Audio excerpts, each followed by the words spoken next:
At 3:47 in the morning, Celine Vale watched the man she loved marry another woman on live television and realized she'd been nothing but collateral damage in someone else's empire. Rain hammered the safe house windows. Her packed bag sat by the door like a tombstone.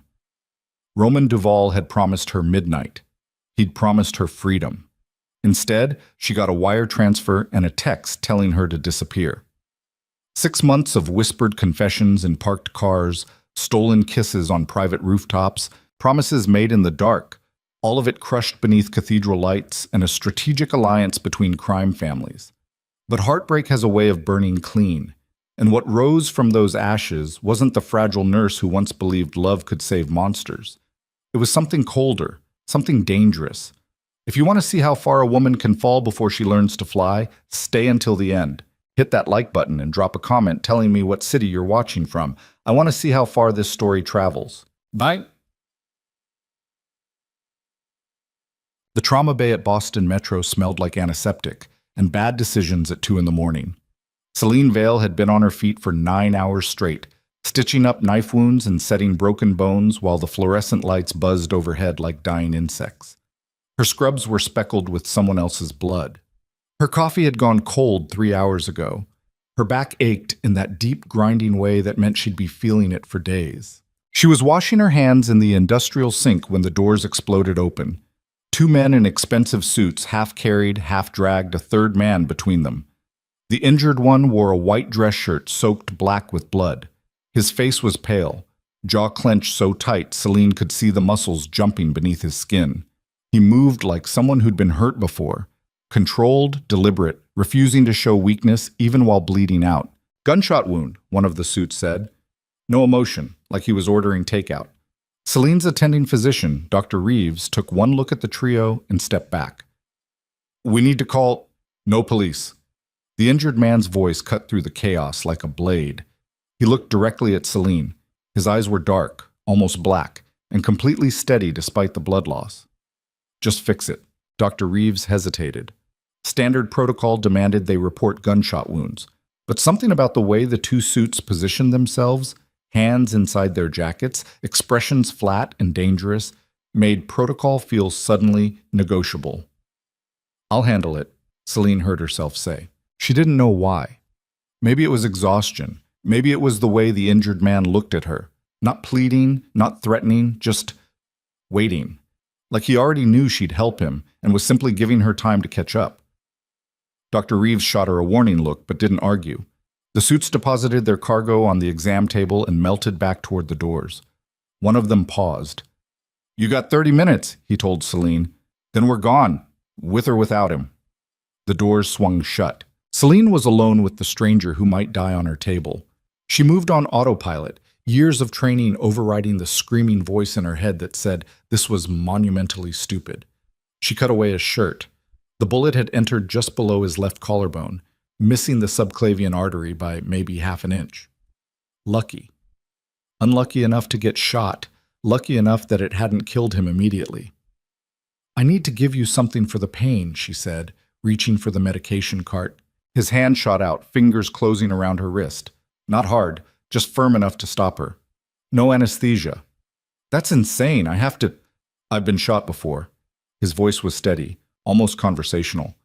"I need to stay conscious. Just do it." Celine stared at him. Up close, she could see he was younger than she'd initially thought, maybe early 30s. Sharp cheekbones, dark hair pushed back from his forehead, a mouth that looked like it rarely smiled. Handsome in that severe, carved-from-marble way that made people nervous. "I could hit a nerve," she said. "You could go into shock." "Then work fast." Something in his tone made it clear this wasn't up for debate. Celine pulled her wrist free and grabbed her instruments. Fine. If he wanted to be a martyr, that was his funeral. Except she was the one who'd have to explain the corpse. She irrigated the wound, her hand steady even as her pulse hammered. The bullet was lodged against bone, visible through the torn muscle tissue.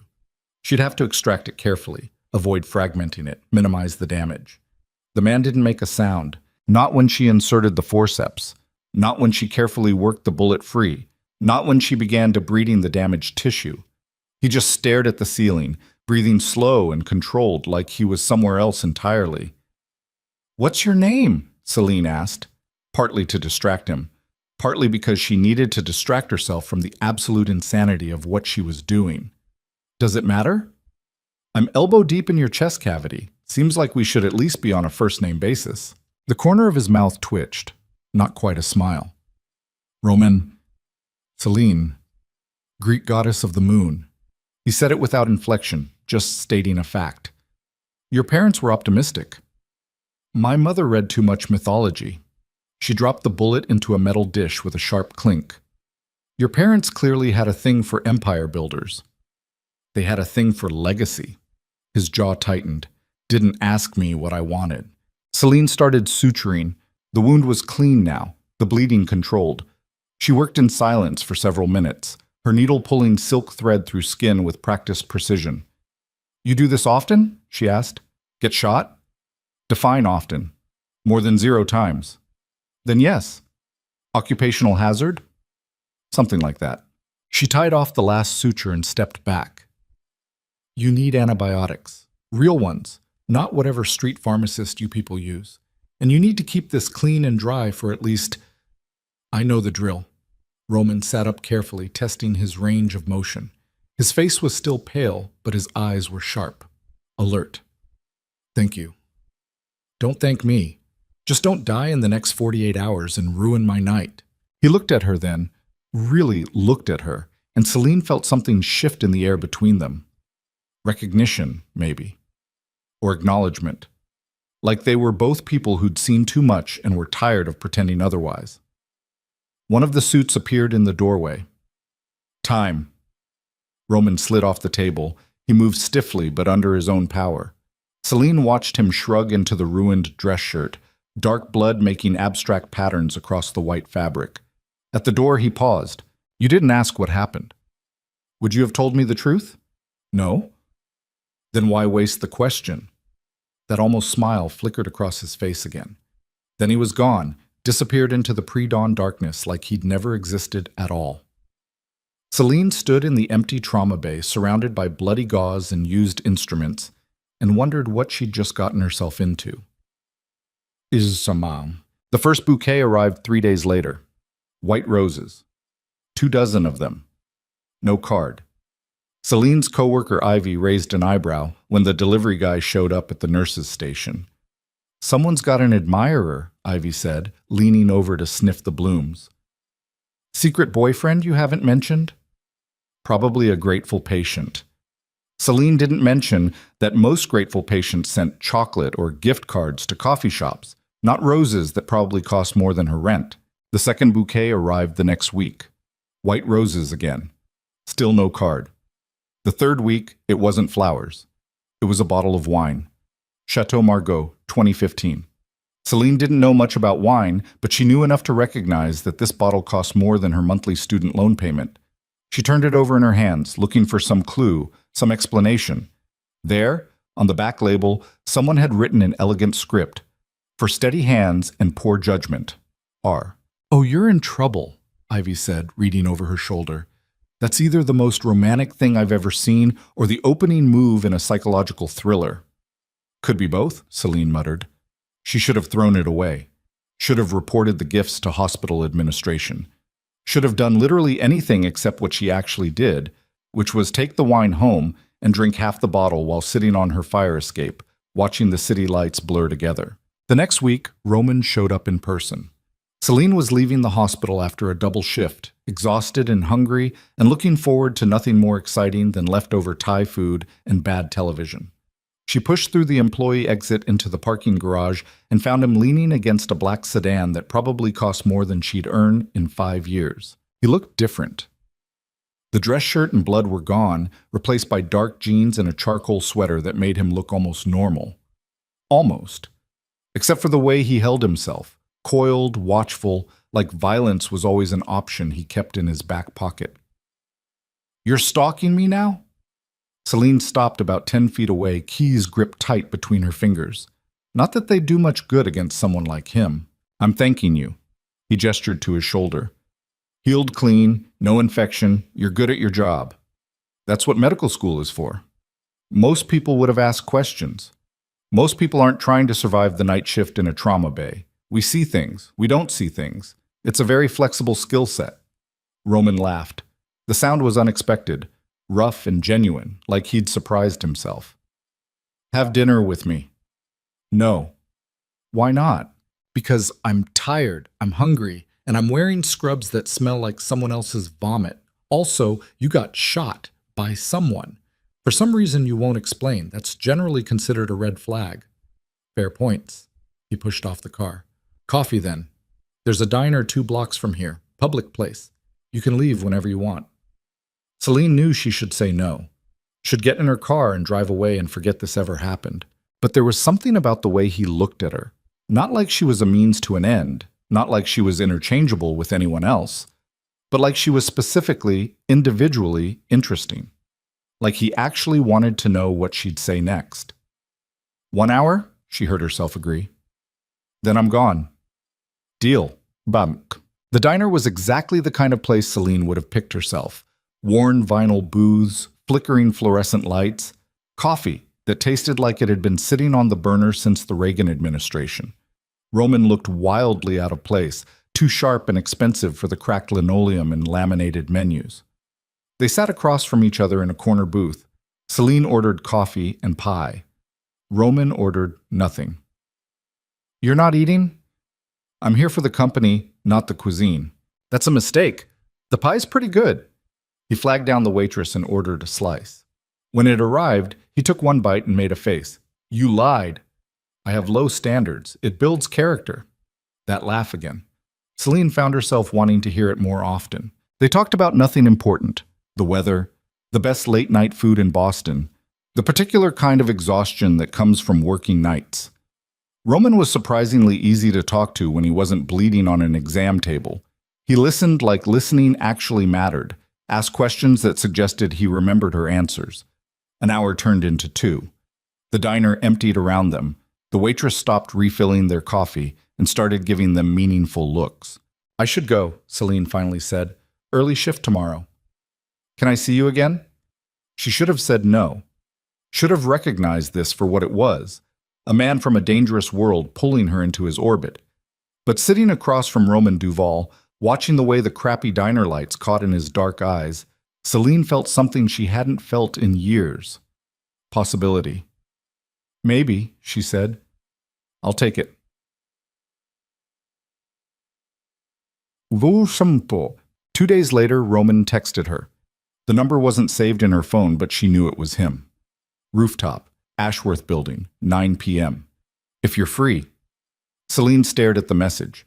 The Ashworth Building was one of those luxury high-rises downtown, all glass and steel and monthly rents that could feed a small country. She had no business being there. She went anyway. The rooftop was transformed. String lights hung between the ventilation units. A table was set up with actual china and silver. The city sprawled below them, a carpet of light stretching to the harbor. Roman stood by the edge, hands in his pockets, looking out over the skyline. This is insane, Celine said. Is that a complaint? It's an observation. She walked to the table, ran her fingers over the crisp white tablecloth. How did you even... I know people. Right. The same people who shoot you, presumably. Different people. He pulled out a chair for her. Sit, please. The food was incredible. Professionally catered, still hot, probably illegal given the number of health code violations happening on this unlicensed rooftop restaurant. They ate and talked and watched the city breathe below them. Celine learned that Roman hated crowded restaurants, that he'd wanted to be an architect when he was younger, that he read constantly, but never fiction, only history and biography, like he was searching for proof that other people had survived impossible situations. She told him about growing up in a small town in Maine, about her mother dying when she was 16, about choosing emergency medicine because she liked the chaos, the way every shift was different, the fact that you didn't have time to overthink things when someone was coding on the table.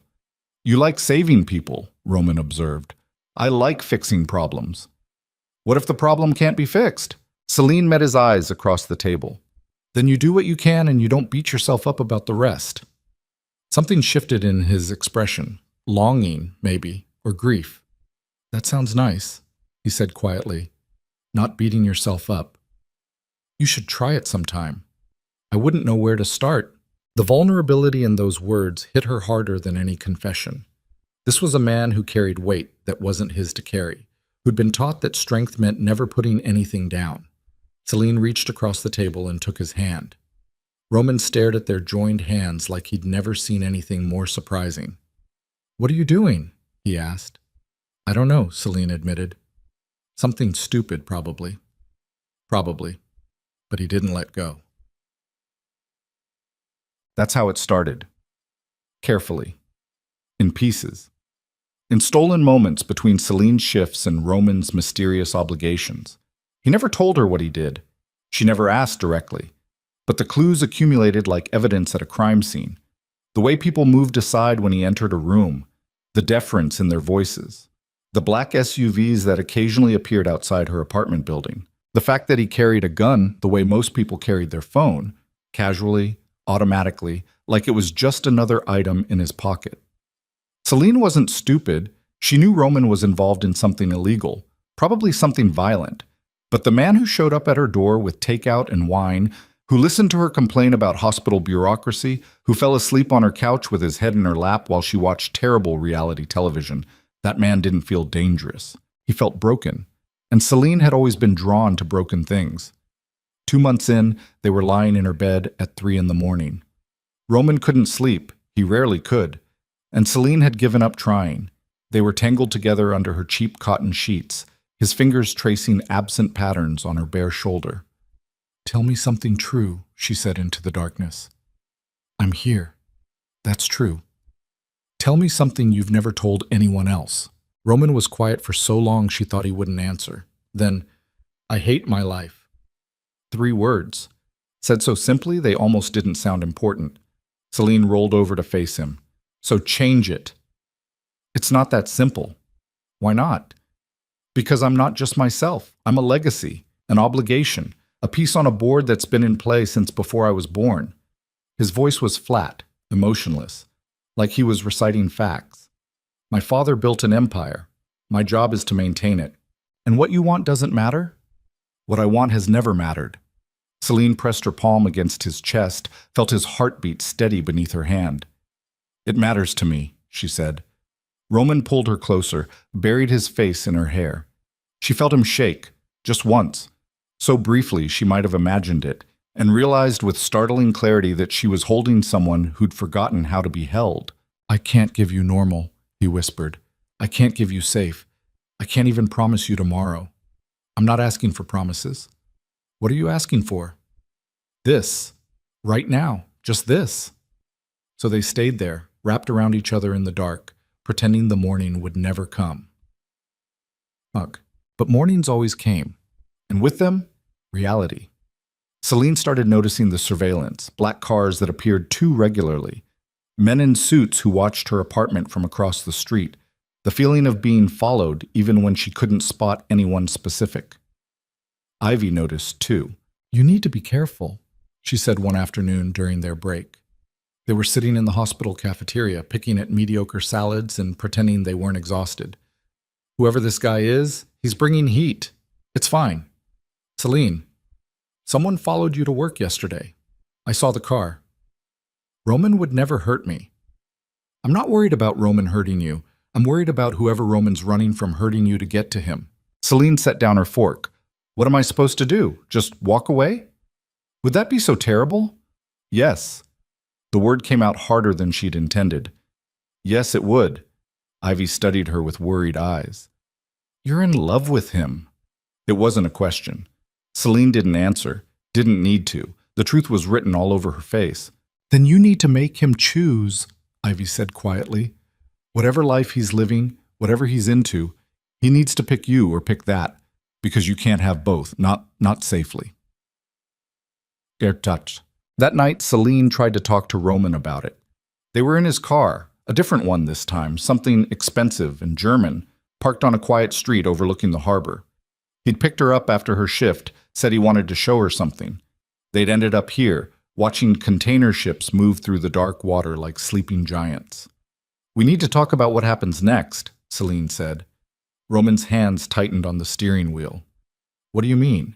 I mean, people are watching me, following me. I can't keep pretending that's normal. I'll make it stop. That's not the point. The point is that your life and my life don't fit together, and we keep avoiding talking about it. What do you want me to say? I want you to tell me the truth, all of it. What you do, who you are, what I'm actually part of here. Roman was silent for a long time. The only sound was the distant horn of a ship coming into port. My family runs things, he finally said. Territories, businesses, operations. My father controls the East Coast. When he dies, I take over. What kind of operations? The kind that don't get discussed in polite company. I'm not polite company. I'm the woman you're sleeping with. I deserve honesty. Roman turned to look at her. In the dim light from the dashboard, his face looked carved from stone. If I tell you everything, you'll leave. If you don't tell me, I'll leave anyway. Then we're at an impasse. Frustration burned in Celine's chest. You talk about wanting to escape, but you won't actually do anything about it. You talk about hating your life, but you won't change it. At some point, Roman, you have to decide if you're a prisoner or a coward. The words hung between them like broken glass. Roman's expression didn't change, but something flickered in his eyes. Pain, or maybe recognition. What if I can't tell the difference anymore? He asked quietly. Celine reached for his hand. Then let me help you figure it out. For a moment, she thought he might actually do it, might actually choose her over whatever darkness was eating him alive. Then his phone rang. Roman looked at the screen and his entire face changed. The vulnerability disappeared, replaced by something cold and distant. I have to take this, he said. Roman, I'm sorry, I have to go. He dropped her off at her apartment without another word, drove away without looking back. Celine stood on the sidewalk and watched his taillights disappear into the city traffic, feeling like she'd just lost something she'd never actually had in the first place. Quick. 3 days later, everything fell apart. Roman showed up at her apartment at midnight. She knew something was wrong the moment she opened the door. He looked wrecked, tie loose, hair disheveled, eyes hollow with something that looked like panic. What happened? She asked. He walked past her into the apartment, started pacing like a caged animal. The families are at war. My father and Marcus Laurent have been playing games for months, testing boundaries, pushing territory. It finally exploded. Marcus wants a truce. Okay, that's good, right? The truce comes with conditions.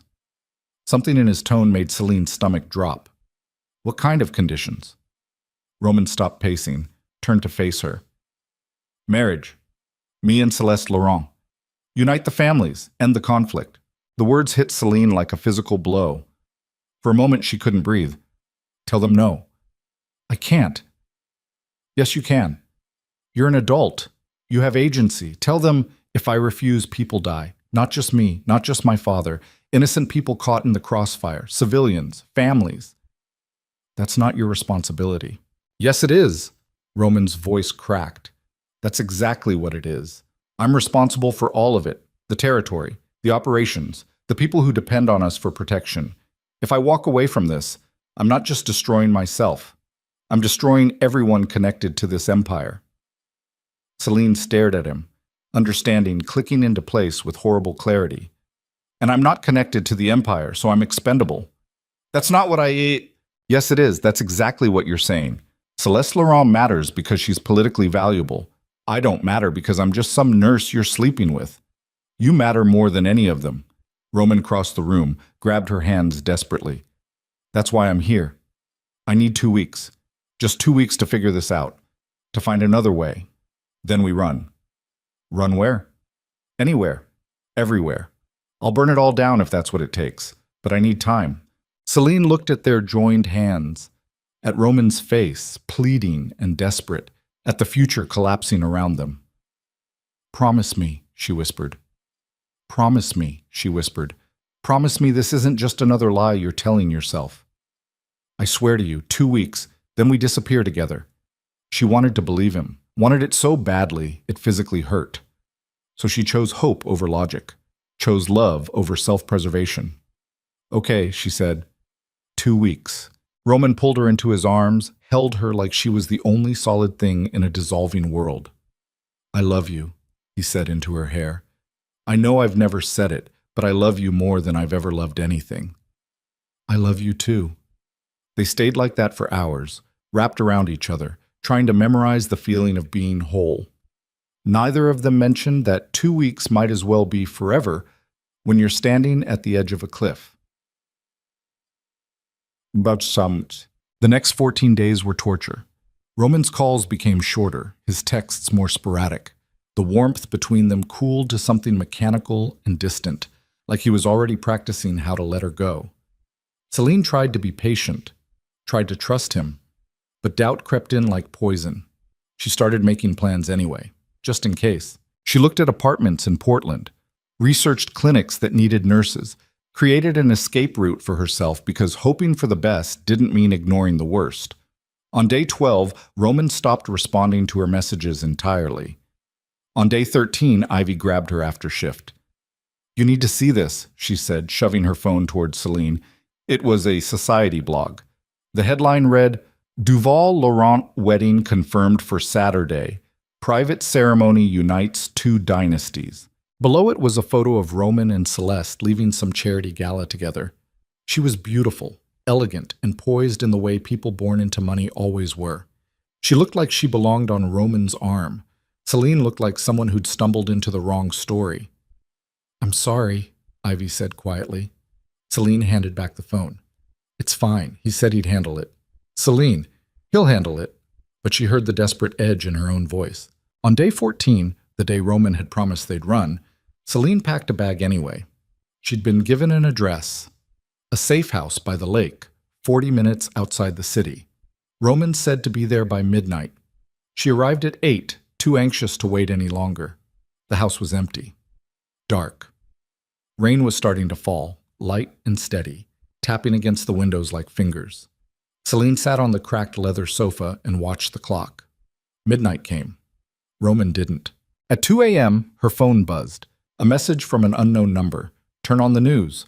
Celine grabbed the remote with shaking hands. The broadcast was live, some kind of society event.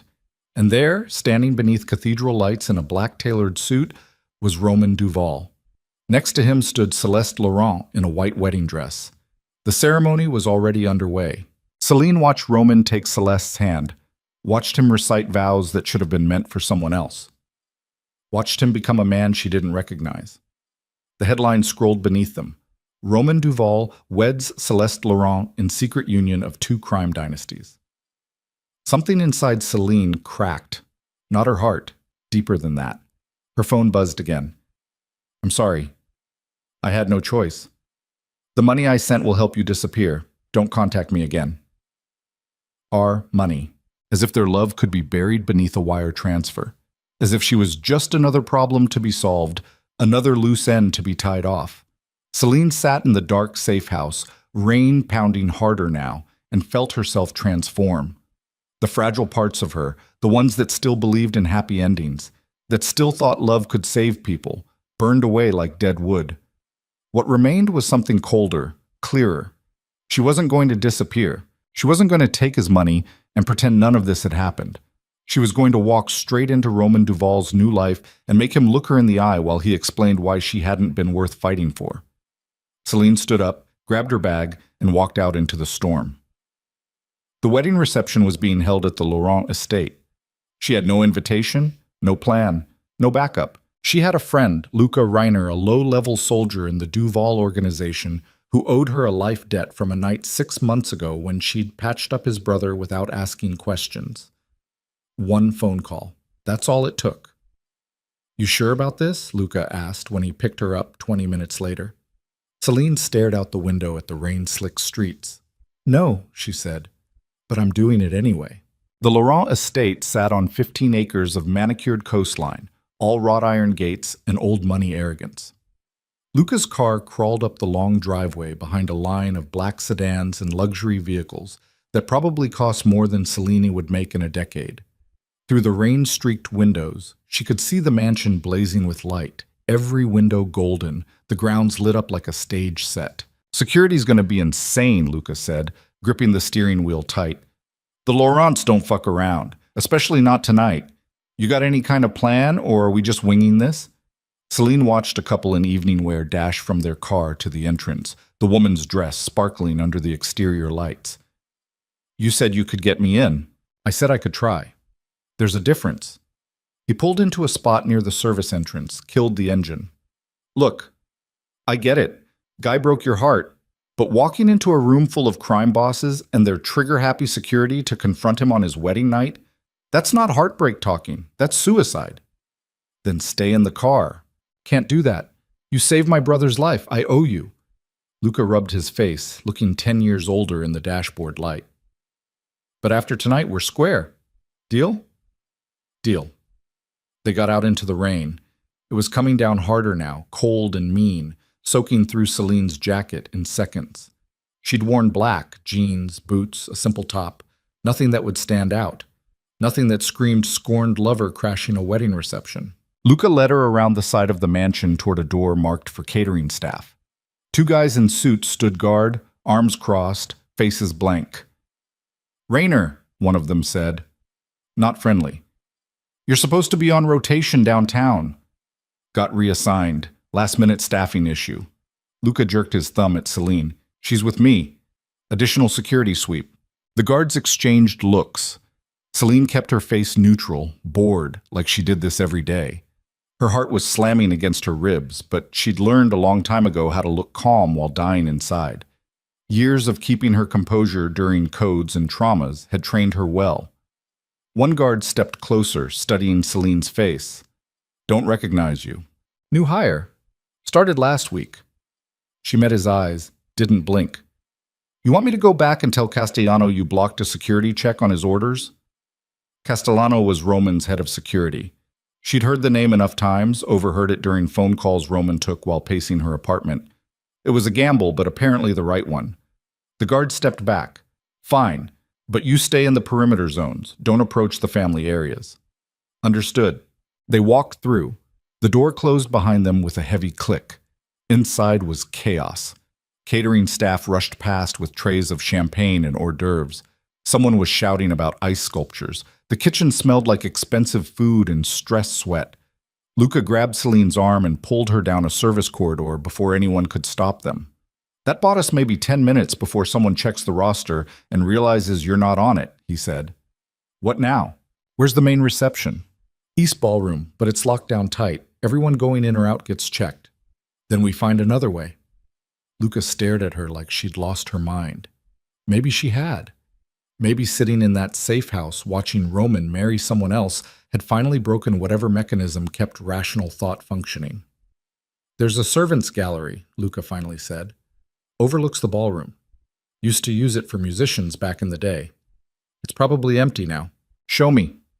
They moved through the mansion like ghosts, sticking to the back corridors and service stairs.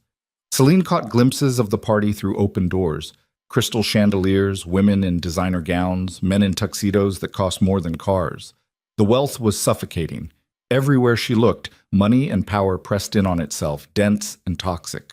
The servants' gallery was accessed through a narrow door hidden behind a tapestry. Luca picked the lock in under 30 seconds. Inside was a dusty corridor that opened onto a balcony overlooking the ballroom below. "This is as far as I go," Luca whispered. "You've got eyes on the room. But Celine, getting out is going to be harder than getting in." "I know." "Do you?" "Because once they figure out you're here, there's no talking your way free. These people solve problems permanently." Celine looked at him. Luca was young, maybe 25, with the kind of face that still held echoes of whoever he'd been before the Duval organization got its hooks in him. Good person trapped in a bad life. Like Roman, like all of them probably. "Thank you," she said, "for everything." Luca nodded, then slipped back out the way they'd come. The door clicked shut. Celine was alone. She moved to the edge of the balcony and looked down. The ballroom was massive, all marble floors and gilded columns. Hundreds of people filled the space, talking and laughing and drinking like this was any normal celebration. A string quartet played something classical in one corner. Waiters circulated with champagne. And there, standing near the center of it all, was Roman. He wore a black tuxedo that fit him like it had been made by someone who understood exactly how fabric should move over muscle and bone. His hair was pushed back, his face composed, his posture perfect. Next to him stood Celeste Laurent in her wedding dress, all silk and lace and inherited elegance. She had her hand on his arm, leaning in to whisper something. Roman smiled down at her. The smile looked real. Celine's hands tightened on the balcony railing. She watched them move through the crowd, watched Roman shake hands and accept congratulations, watched him play the role of devoted husband with the same precision he'd once used to play the role of devoted lover. He was good at it, too good, like he'd been practicing his whole life. Maybe he had been. Maybe she'd been the deviation, not the rule. Maybe everything between them had been just a moment of weakness, a brief fantasy before reality reasserted itself. She watched for 20 minutes, watched Roman dance with his new wife, watched him lean in close to hear something his father said, a big man with silver hair and a face like granite. Watched him navigate the room like he owned it, which, she supposed, he did, or would, eventually. Then Roman excused himself from a conversation and moved toward a set of glass doors leading out to a terrace. He went alone, stepping into the rain without even grabbing a coat. The doors closed behind him. Celine didn't think, just moved. She found a staircase at the far end of the gallery that led down to a side hallway. From there, she could see the terrace doors through a series of archways. No guards immediately visible. Everyone was focused on the party inside. She walked straight through and out into the storm. The terrace overlooked the ocean. Below, waves crashed against rocky cliffs, white foam glowing in the darkness. The wind was brutal, cutting through Celine's wet clothes. Roman stood at the marble railing, hands braced against the stone, head bowed like he was praying, or confessing. Celine walked up behind him, close enough that he'd feel her presence, far enough that she could run if he called for security. "Was any of it real?" she asked. Roman went rigid. For 3 seconds he didn't move at all. Then he slowly turned around. The composed mask cracked. For just an instant, Celine saw raw terror flash across his face. Not fear of physical danger, fear of something worse. Recognition, accountability, truth. "Celine." Her name came out strangled. "What are you? You can't be here." "Answer the question. Was any of it real?" Roman looked around wildly, checking if anyone had seen them. The terrace was empty, but the party raged on just beyond the glass doors, visible through the rain-streaked windows. "You need to leave, right now. If my father finds out..." "I don't give a fuck about your father. I'm asking you, everything you said, everything you promised. Was it real? Or was I just entertainment between board meetings?" "Of course it was real." He took a step closer, hands raised like he was approaching something dangerous. Which maybe he was. Celine felt dangerous right now, felt capable of things that would have horrified her 6 months ago. "Every word, every moment. You were the only real thing in my entire life." "Then why am I standing here in the rain while you're in there celebrating with your wife?" The word hit him like a physical blow. "It's complicated." "No, it's not. It's actually incredibly simple. You chose her. You chose this." Celine gestured at the mansion, the party, the empire. "You chose everything except me. I didn't have a choice. Everyone has a choice, Roman. You just didn't like the other options." He flinched. "You don't understand the pressure." "Then help me understand. Right now. Tell me what happened. Because I showed up at that safe house like you told me to. I packed my whole life into one bag. I was ready to disappear with you. And you married someone else on live television instead." Roman's jaw worked. He looked away, out at the ocean, and for a long moment the only sounds were wind and waves and distant party music bleeding through the walls. 3 days before we were supposed to run," he finally said, voice barely audible over the storm. "My father called me into his office. He knew about us, about the safe house, about everything. Someone had been watching you, watching us." Celine's stomach dropped. "Who? Does it matter? He knew.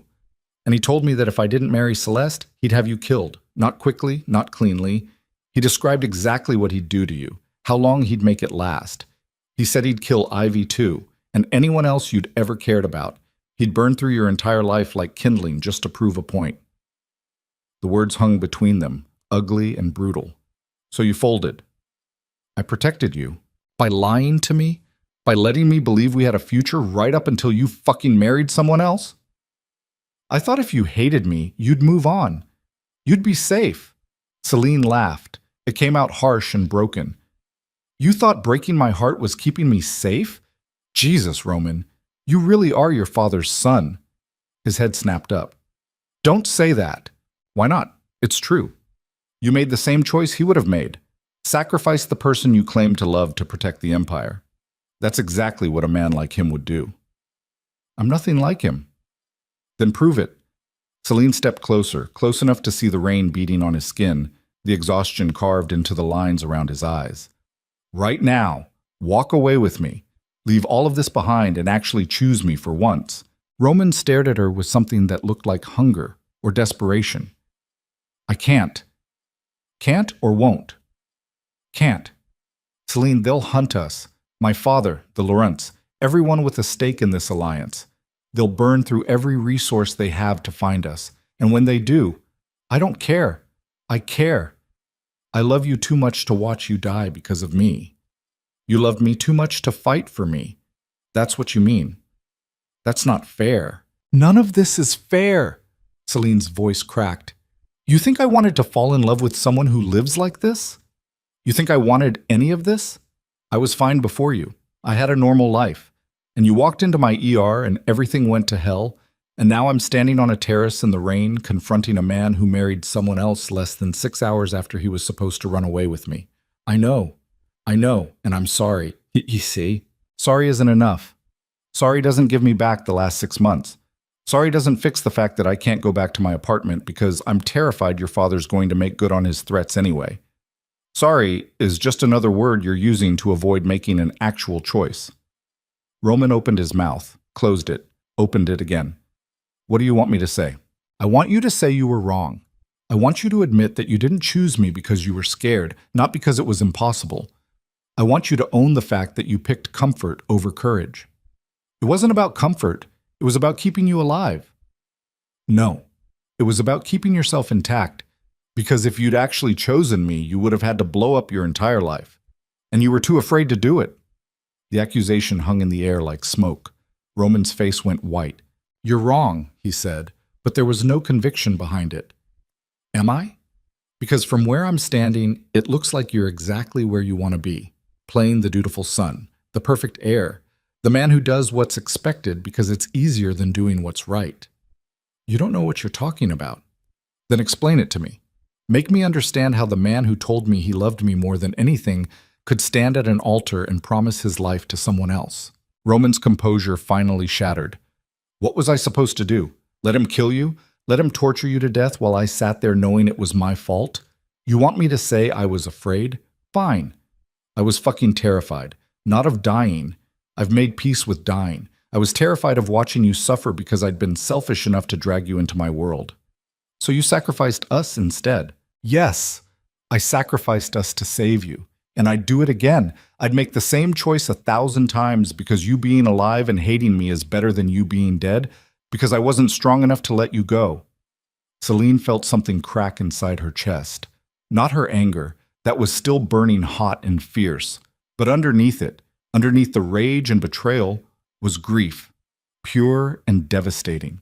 Because he actually believed what he was saying, believed he'd saved her, believed breaking her heart was an act of love instead of an act of cowardice.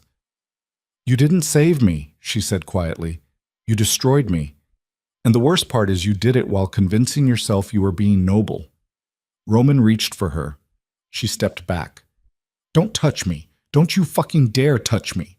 Celine, you want to know what I did after I watched you get married? I drove here. I convinced someone to help me sneak into your wedding reception. I walked through your father's house past dozens of armed men who would probably kill me if they knew I was here.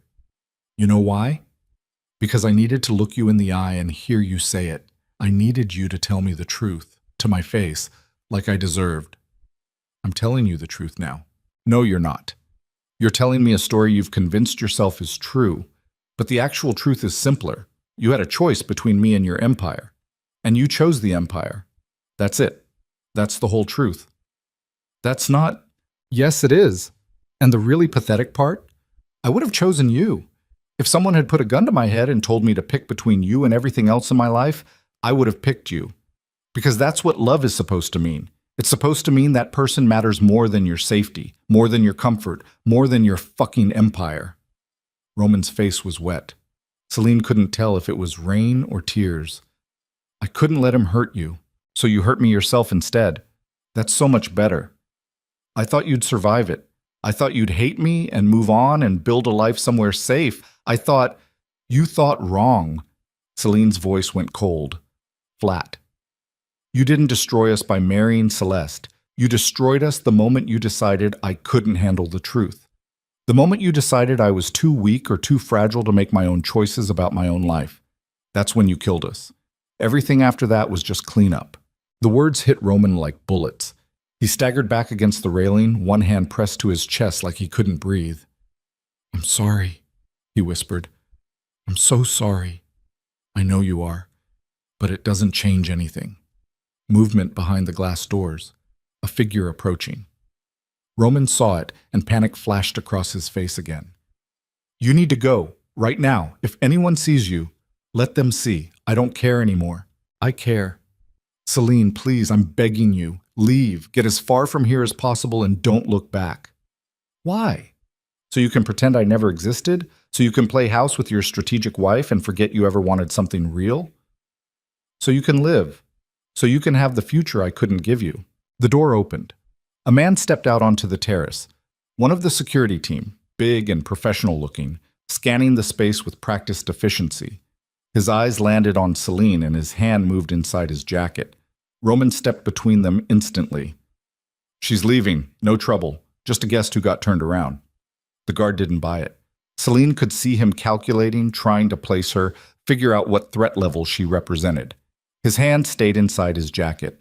Mr. Duvall, I need to I said she's leaving. Stand down. They stared at each other. The guard's jaw tightened. But he was Roman's man, not the Laurent's, and after a long, tense moment, he nodded and stepped back inside.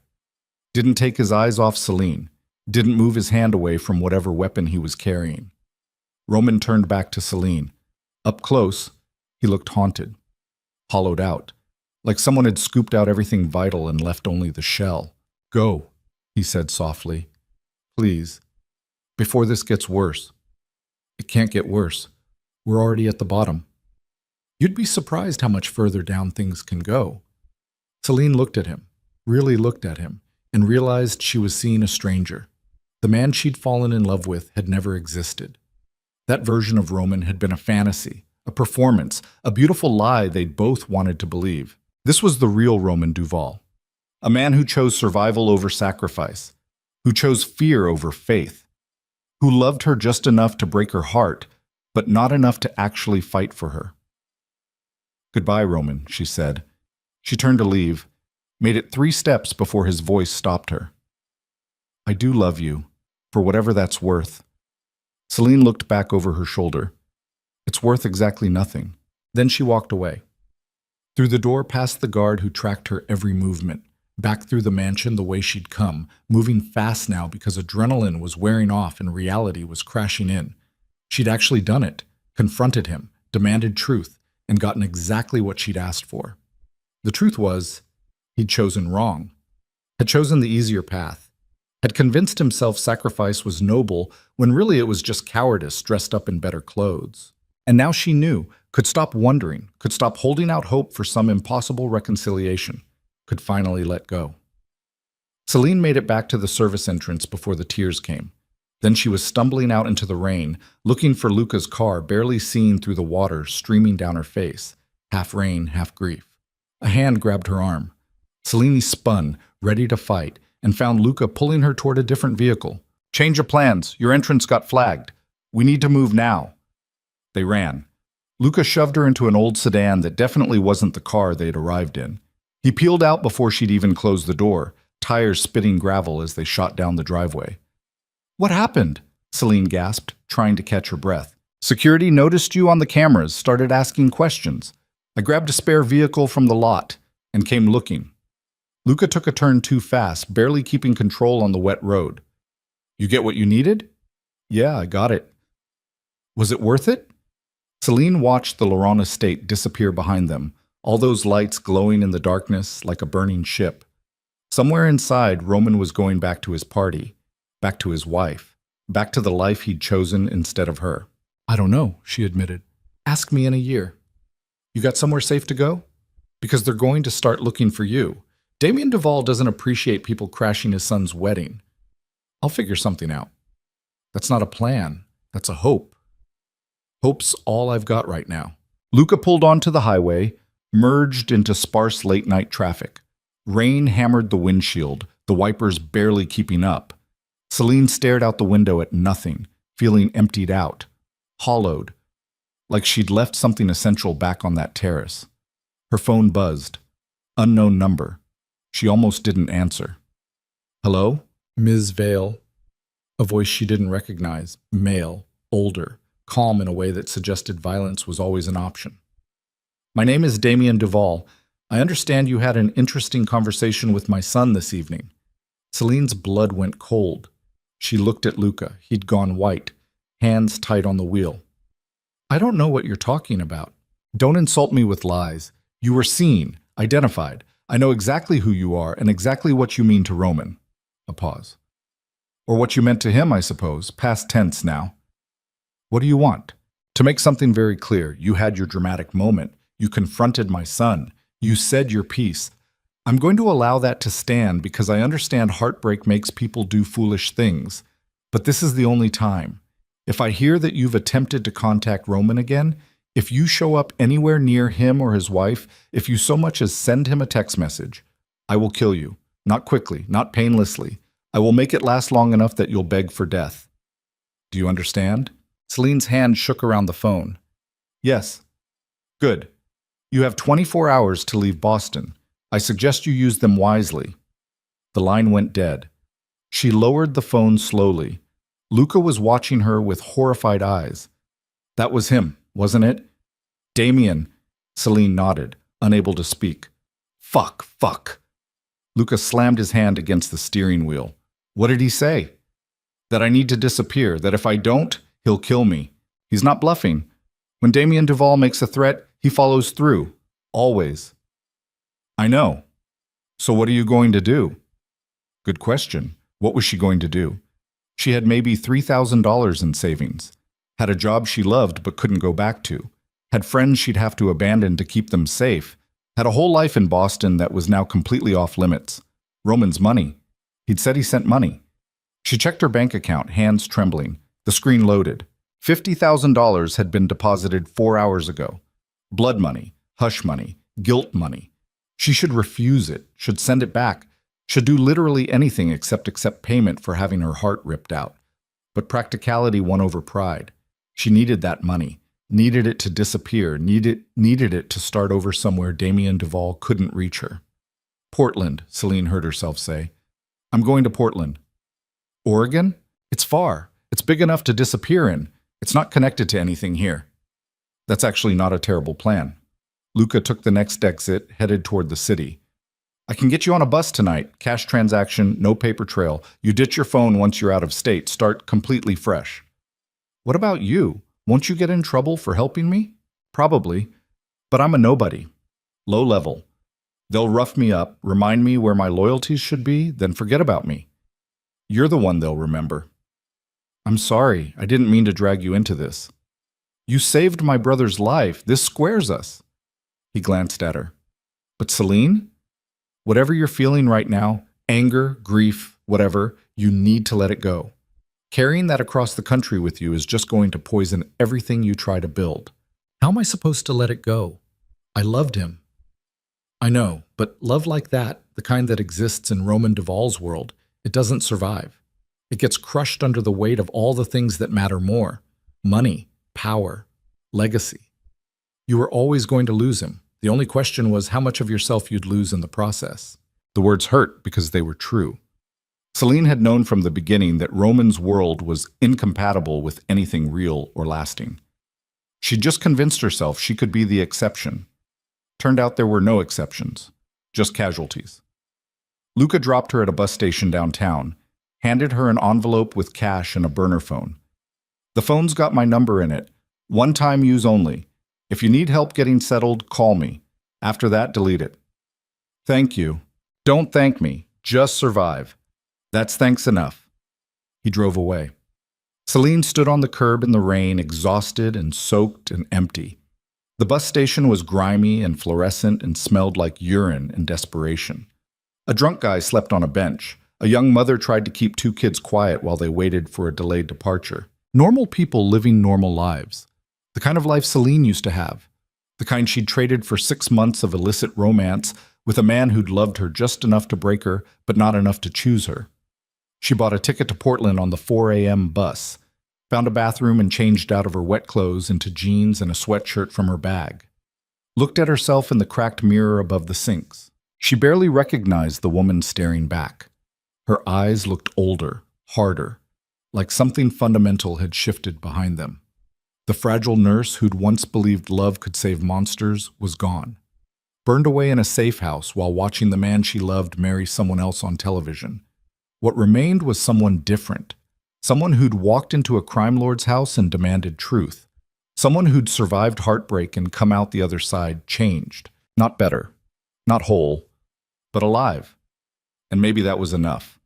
Celine splashed cold water on her face, shouldered her bag, and walked out to wait for the bus that would carry her away from everything she'd ever known. In 24 hours, she'd be 3,000 miles away from Roman Duval and his empire and his strategic marriage and his father's threats. In 24 hours, she'd start building a life that belonged entirely to her. But first she had to survive the night.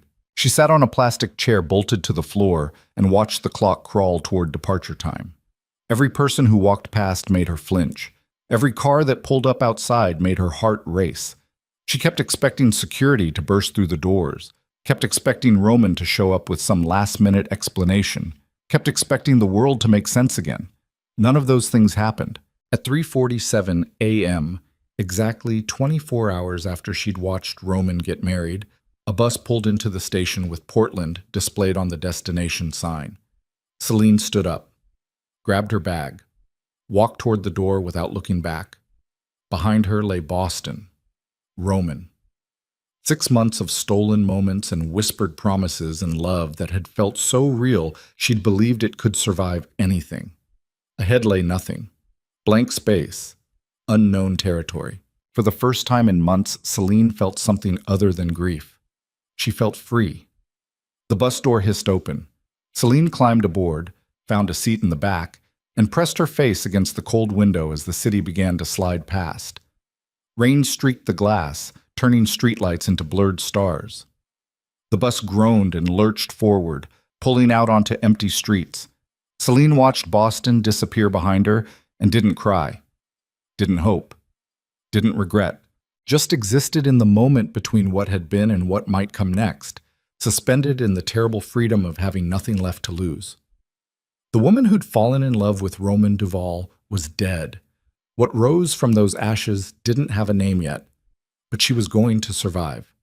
And someday, maybe not today, maybe not this year, but someday, she was going to look back at this night and realize it wasn't an ending at all. It was the first painful step toward becoming someone who didn't need saving, someone who could save herself. The bus picked up speed, heading west through the rain toward a future Celine couldn't see, but could finally, for the first time, imagine belonging to her. She closed her eyes and let the darkness carry her away. Portland welcomed Celine with rain.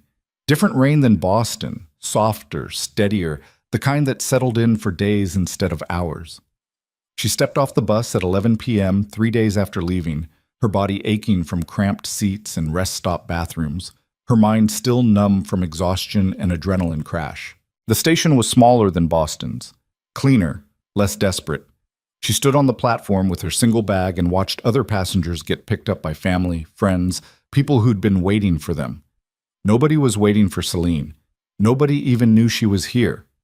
That was the point. She checked into a motel off 82nd Avenue that charged by the week and didn't ask questions. The room smelled like cigarette smoke and industrial cleaner. The mattress sagged in the middle.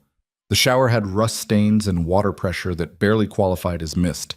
It was perfect. Celine dropped her bag on the bed, locked the door, wedged a chair under the handle for good measure, and finally let herself feel it.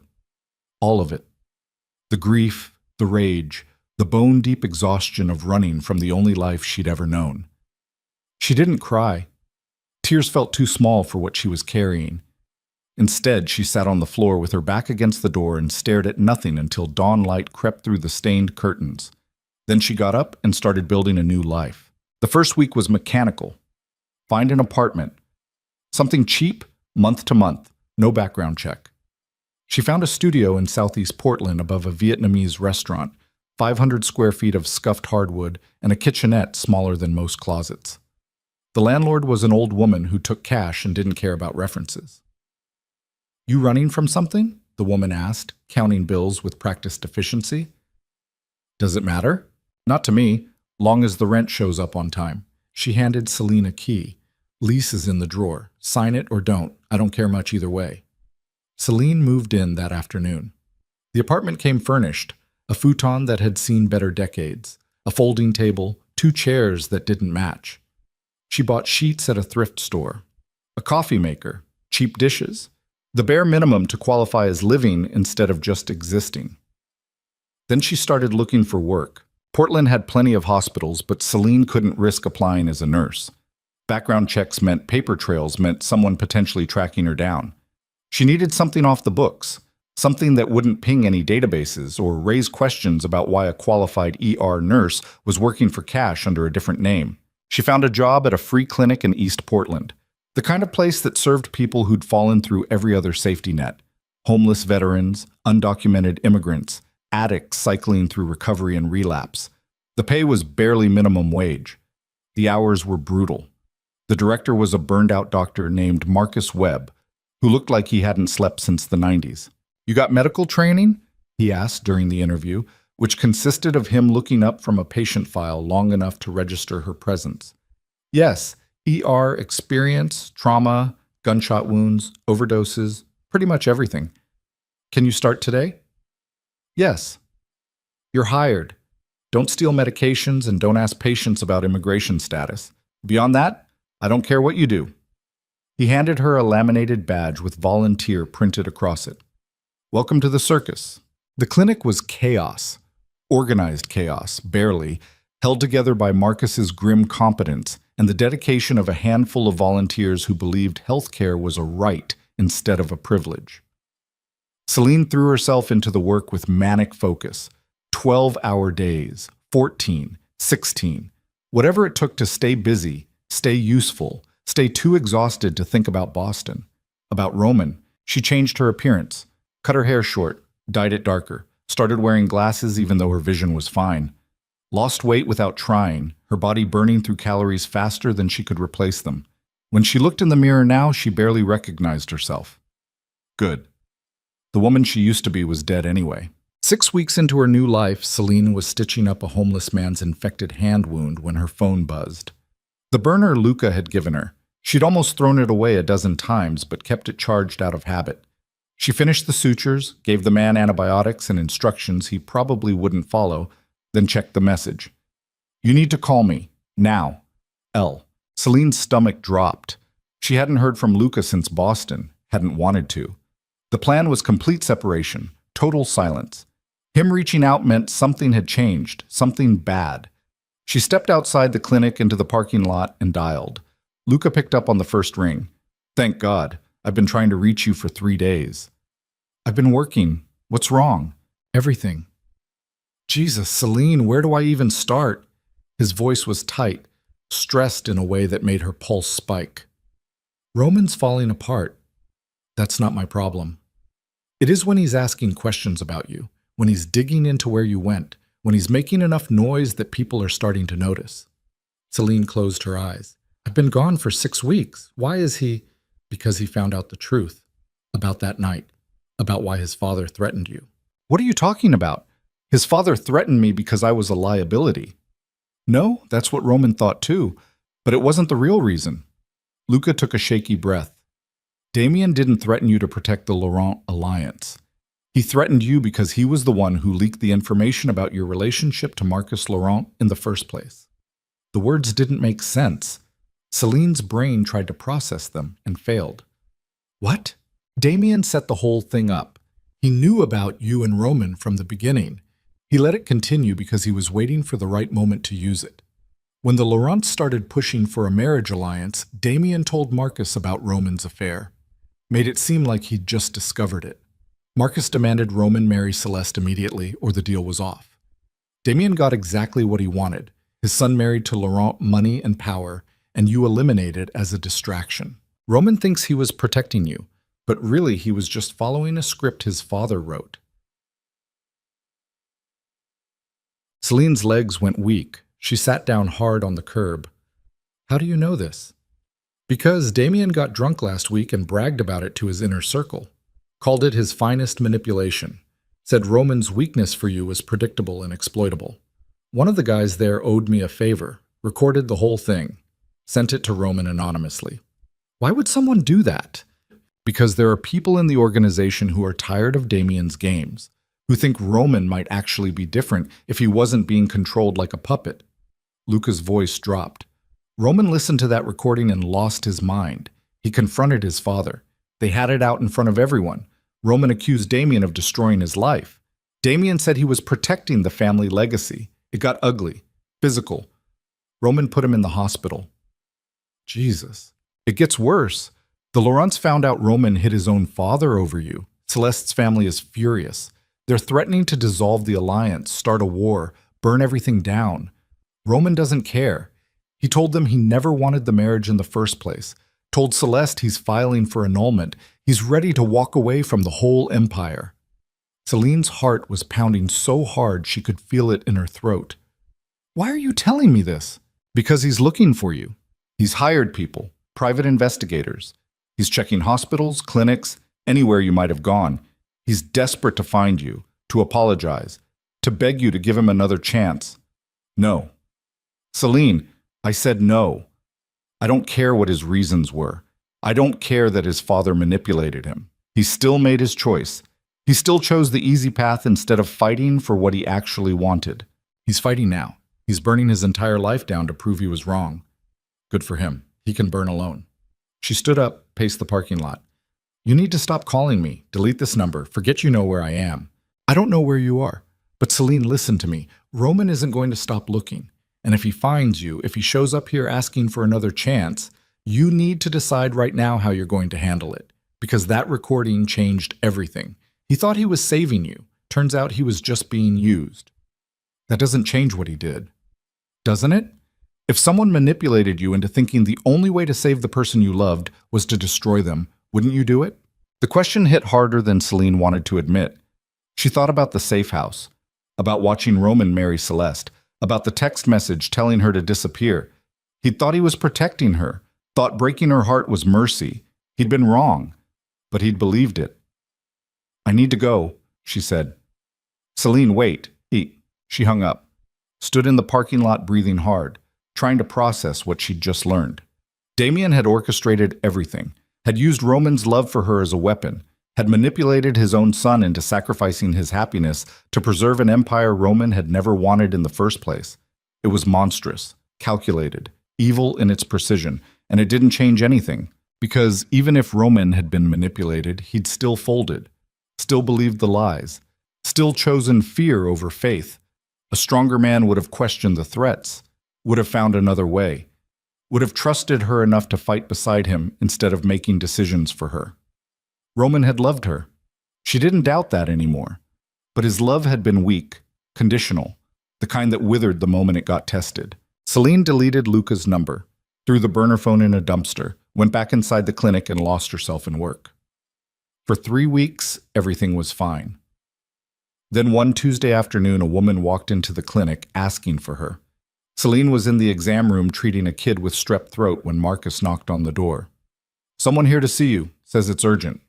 I'm with a patient. She says she knows you from Boston, Ivy something. Celine's blood went cold. She finished with the kid, prescribed antibiotics, then walked out to the waiting room on legs that felt like water. Ivy sat in one of the plastic chairs, looking completely out of place in designer jeans and a leather jacket that probably cost more than Celine's entire wardrobe. She stood up when Celine appeared. Hi, Ivy said quietly. I'm sorry. I know you probably don't want to see me. How did you find me? I'm a nurse. You're a nurse. I called every free clinic on the West Coast until someone recognized your description. Ivy glanced around at the shabby waiting room, the peeling paint, the fluorescent lights. Can we talk somewhere private? They ended up in Celine's apartment. Ivy looked around at the sparse furnishings, the thrift store dishes, the futon that was more duct tape than fabric. Jesus, Celine, this is what you've been living in? It's fine. It's depressing. You were a trauma nurse at a major hospital. You could work anywhere. Why are you hiding in a free clinic making poverty wages? Because I'm building something different, something that actually matters. Ivy sat down at the folding table. I'm not here to judge your life choices. I'm here because you need to know what's happening back home. I don't want to know. That's why I left. Roman's father is dead. The word stopped Celine cold. What? Damien Duval died 3 days ago. Heart attack. At least that's the official story. Ivy pulled out her phone, showed Celine a news article. Crime boss Damien Duval dead at 58. Empire in chaos. The unofficial story is that someone close to him poisoned him. No proof, no suspects, but people are talking. Celine sat down slowly. You think Roman did it? I think Roman hated his father enough to do it. I think Roman blamed his father for destroying his relationship with you. I think Roman is now sitting on top of a crime empire with no one to control him anymore. Ivy met her eyes. And I think you need to come back to Boston. Are you insane? Hear me out. With Damien dead, the threats against you are meaningless. The marriage alliance is falling apart anyway. Celeste filed for divorce last week. Roman's reorganizing the entire organization, purging his father's loyalists, trying to build something different. And he's asking about you, constantly. He wants to find you, to apologize, to explain. I don't care. Yes, you do. You wouldn't have run all the way to Portland if you didn't care. If it was really over, you'd have stayed in Boston and told him to go to hell. But you ran because you're still in love with him. I'm not. Don't lie to me. I know you. I know that look. You're in love with a man who destroyed you and you hate yourself for it. Ivy leaned forward. But Celine, what if you could have him? What if he's actually becoming the person you wanted him to be? Isn't that worth exploring? No, because he had a chance to be that person when it mattered, and he chose wrong. He chose wrong because he was being manipulated by a psychopath. His own father used his love for you as a weapon, and yeah, he fell for it. He believed the lies. He made the wrong call, but he was trying to protect you. Doesn't that count for something? Celine stood up, paced to the window. Outside, rain was starting again. It never really stopped in Portland, just paused between storms. Why are you really here? She asked. Roman didn't send you. You barely knew him. Ivy was quiet for a moment. When she spoke, her voice was softer. I'm here because I watched my best friend disappear in the middle of the night. I'm here because you won't return my calls. I'm here because the last time we talked, you sounded dead inside, and I'm worried about you. I'm fine. You're existing. That's not the same as fine. Ivy stood, walked over to stand next to her. Look, I'm not saying you owe Roman anything. I'm not saying you have to forgive him or take him back or whatever romantic gesture you're imagining. I'm saying you should at least talk to him, hear what he has to say, then make a choice based on who he actually is instead of who you think he is. I know who he is. He's a coward who chose his empire over me. He chose what he thought was your safety over his happiness. That's not cowardice. That's sacrifice. Stupid sacrifice. Misguided sacrifice. But sacrifice nonetheless. Celine wanted to argue, wanted to hold on to her anger because anger was easier than grief. But Ivy's words were cracking something open inside her chest. What if I go back and nothing's changed? She asked quietly. What if he's still the same person, just with better excuses? Then you walk away. Again. But at least you'll know. They stood in silence, watching rain streak down the window. Outside, Portland went about its business. Cars passing, people hurrying under umbrellas, the city breathing in its perpetual gray dampness. Celine thought about Roman, about the recording Luca had mentioned, about Damien orchestrating everything like a chess master moving pieces, about Roman finally standing up to his father and destroying his entire life in the process, about whether any of that actually mattered. I need to think about it, she finally said. Fair enough. Ivy grabbed her jacket. I'm staying at the Heathman for 3 days. Room 412. If you decide you want to at least hear him out, call me. I'll set it up. How would you even... Because Roman gave me his number and told me if I ever heard from you, to beg you to talk to him. He's desperate, Celine. I've never seen a man more destroyed by his own choices. Ivy left. Celine stood in her empty apartment and tried to decide if Roman's destruction was something she wanted to witness or something she wanted to avoid. For 2 days, she did nothing. Worked at the clinic, came home, stared at the walls. The question followed her everywhere. What if Ivy was right? What if Roman had genuinely changed? What if he was becoming someone worth believing in? On the 3rd day, Marcus pulled her aside after a shift.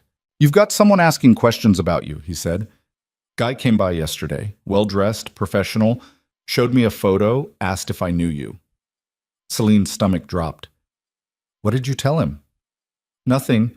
I don't talk to people who show up asking about my staff, but he's not the only one. There have been 3 different people in the last week, all asking about a woman matching your description, all very polite, all very insistent." "I need to leave." "Probably. Or you could face whatever you're running from, because in my experience, you can only run so far before the thing chasing you catches up anyway." That night, Celine called Ivy. "Set it up," she said. "One conversation, that's all." "Thank you. I'll let him know." "Not here. Not in Portland. Somewhere neutral." "Where?" Celine thought for a moment. "Seattle. There's a coffee shop called Zeitgeist on Jackson Street. Public, busy, safe. Tell him to be there Saturday at noon. He'll be there." "And Ivy? If this is some kind of trick, if he brings anyone with him, if there's any suggestion this is anything other than a conversation, I'm gone. For good this time." "Understood." Celine hung up and immediately regretted it. What was she doing? Why was she giving Roman another chance to hurt her? Why was she walking back toward the fire that had already burned her once? "Because you need to know," a voice whispered in her head. "You need to look him in the eye and hear the truth. Then you can finally let go." Saturday came too fast and too slow. Celine took the Amtrak up to Seattle that morning, watched gray landscapes slide past the windows, tried to prepare herself for seeing Roman again. She'd played this moment out in her head 1,000 times, imagined all the things she'd say, all the accusations she'd hurl, all the ways she'd make him understand exactly what he'd destroyed. But now that it was actually happening, all those rehearsed speeches felt hollow. Zeitgeist was crowded when she arrived.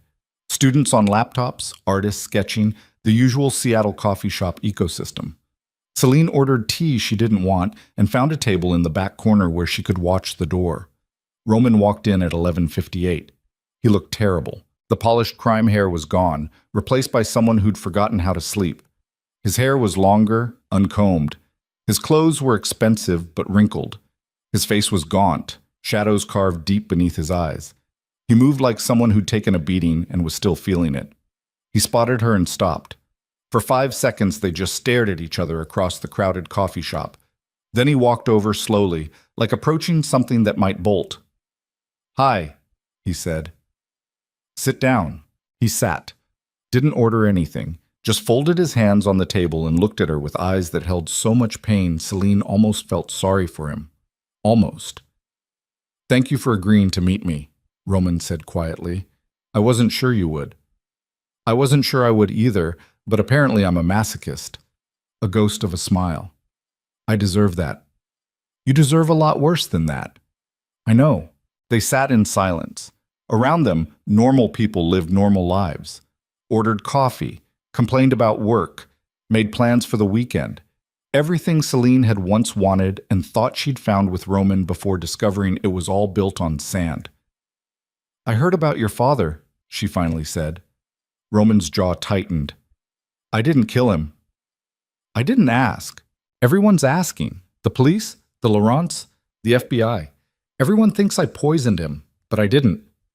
He met her eyes. "I wanted to. God, I wanted to, but I didn't." "Then who did?" "I don't know. Could have been anyone. He had a lot of enemies, made a lot of people suffer over the years. Someone finally had enough." Roman looked down at his hands. Or maybe it really was a heart attack.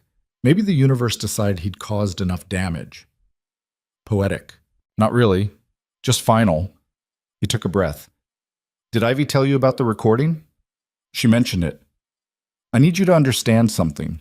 When my father told me he'd kill you if I didn't marry Celeste, I believed him. I'd watched him destroy people for decades. I knew exactly what he was capable of. The idea of him hurting you, his voice cracked. I couldn't let that happen. I thought breaking your heart was mercy compared to what he'd do. You didn't trust me enough to tell me the truth. No, I didn't, because I was terrified you'd try to fight and get yourself killed.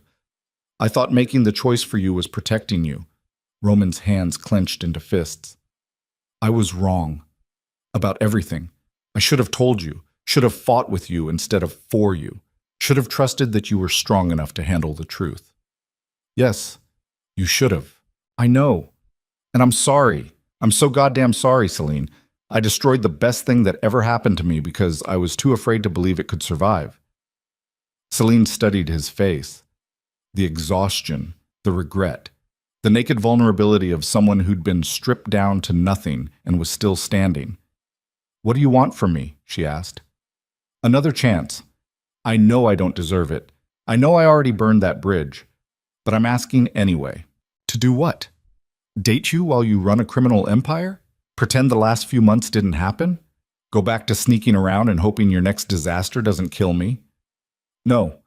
I'm done with all of it. The empire, the family business, everything. Roman leaned forward. I'm walking away. Selling my shares to the other families. Liquidating assets. I'm done being Damien Duval's son. Celine blinked. You're lying. I'm not. I've already started the process. In 6 months, I'll have nothing to do with any of it. I'll be nobody. Just a man with money trying to figure out how to live a normal life. That's insane. You can't just walk away from that world. I can. I am. Because the alternative is spending the rest of my life becoming my father. And I'd rather die than let that happen. The conviction in his voice was startling. This wasn't the Roman she'd known in Boston, the one who talked about escape but never actually tried. This was someone who'd already made the choice and was living with the consequences. Even if I believed you, Celine said carefully, it doesn't change what happened. You still lied to me, still manipulated me, still let me pack a bag and sit in a safe house waiting for you while you married someone else. I know. You broke something in me, Roman. Something I don't know how to fix. I know that too. Then why are you here? What could you possibly say that would make any of this okay? Roman was quiet for a long moment. When he spoke, his voice was barely audible over the coffee shop noise. Nothing. There's nothing I can say that makes it okay. I'm not here because I think you should forgive me. I'm here because I needed you to know that you were right about everything. Love without courage is meaningless. And I loved you, but I wasn't brave enough to fight for you when it mattered. He stood up. I just needed you to know that I see that now. And I'm trying to become someone who would have made different choices. He turned to leave. Celine watched him walk toward the door and felt something crack open inside her chest. All the anger she'd been carrying, all the righteous fury, it was real. It was justified. But underneath it was something else. Grief. For what they'd lost. For who they might have been if the world had been kinder. Roman. He stopped, turned back. Why should I believe you're actually changing? Why should I think this isn't just another performance? Because I don't want you back. The words hit like a slap. Celine stared at him. Roman walked back to the table but didn't sit. I want you back more than I've ever wanted anything. But I know that's not fair to you. You deserve better than someone who destroyed you and is now asking for do-overs. You deserve someone who got it right the first time. His voice was steady, final. I'm not trying to convince you to give me another chance. I'm trying to apologize, to take accountability, to tell you that you were right to leave, and I hope you build an incredible life without me in it. Mam kititi. Celine's throat was tight. Then why track me down? Why send investigators? Because I needed to know you were safe, that my father's threats didn't follow you, that you were actually okay. He pulled out his phone, showed her a photo. It was of the clinic in Portland. I know where you work. I know you're helping people who can't afford traditional health care. I know you're building something meaningful, and I'm going to leave you alone to do that. You're just going to walk away. Yes, after all this, after burning your life down, after coming all the way to Seattle. Yes, because this isn't about me getting what I want. It's about you getting what you deserve, which is a life without someone who hurt you as badly as I did. He turned again. This time he made it to the door. Celine sat frozen, watching through the window as Roman walked out into Seattle rain and disappeared into the crowd. She'd prepared for a lot of things. For him to beg. For him to manipulate. For him to promise the world and deliver nothing. She hadn't prepared for him to actually let her go. The tea in front of her had gone cold.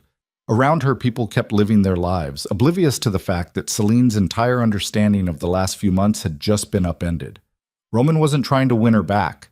He was trying to set her free. She stood up on shaking legs and walked outside. Rain soaked through her jacket immediately. She looked left, right, trying to spot him in the crowd. There. Half a block away, walking with his head down and his hands in his pockets. Celine started after him, broke into a run. Roman! He stopped, turned.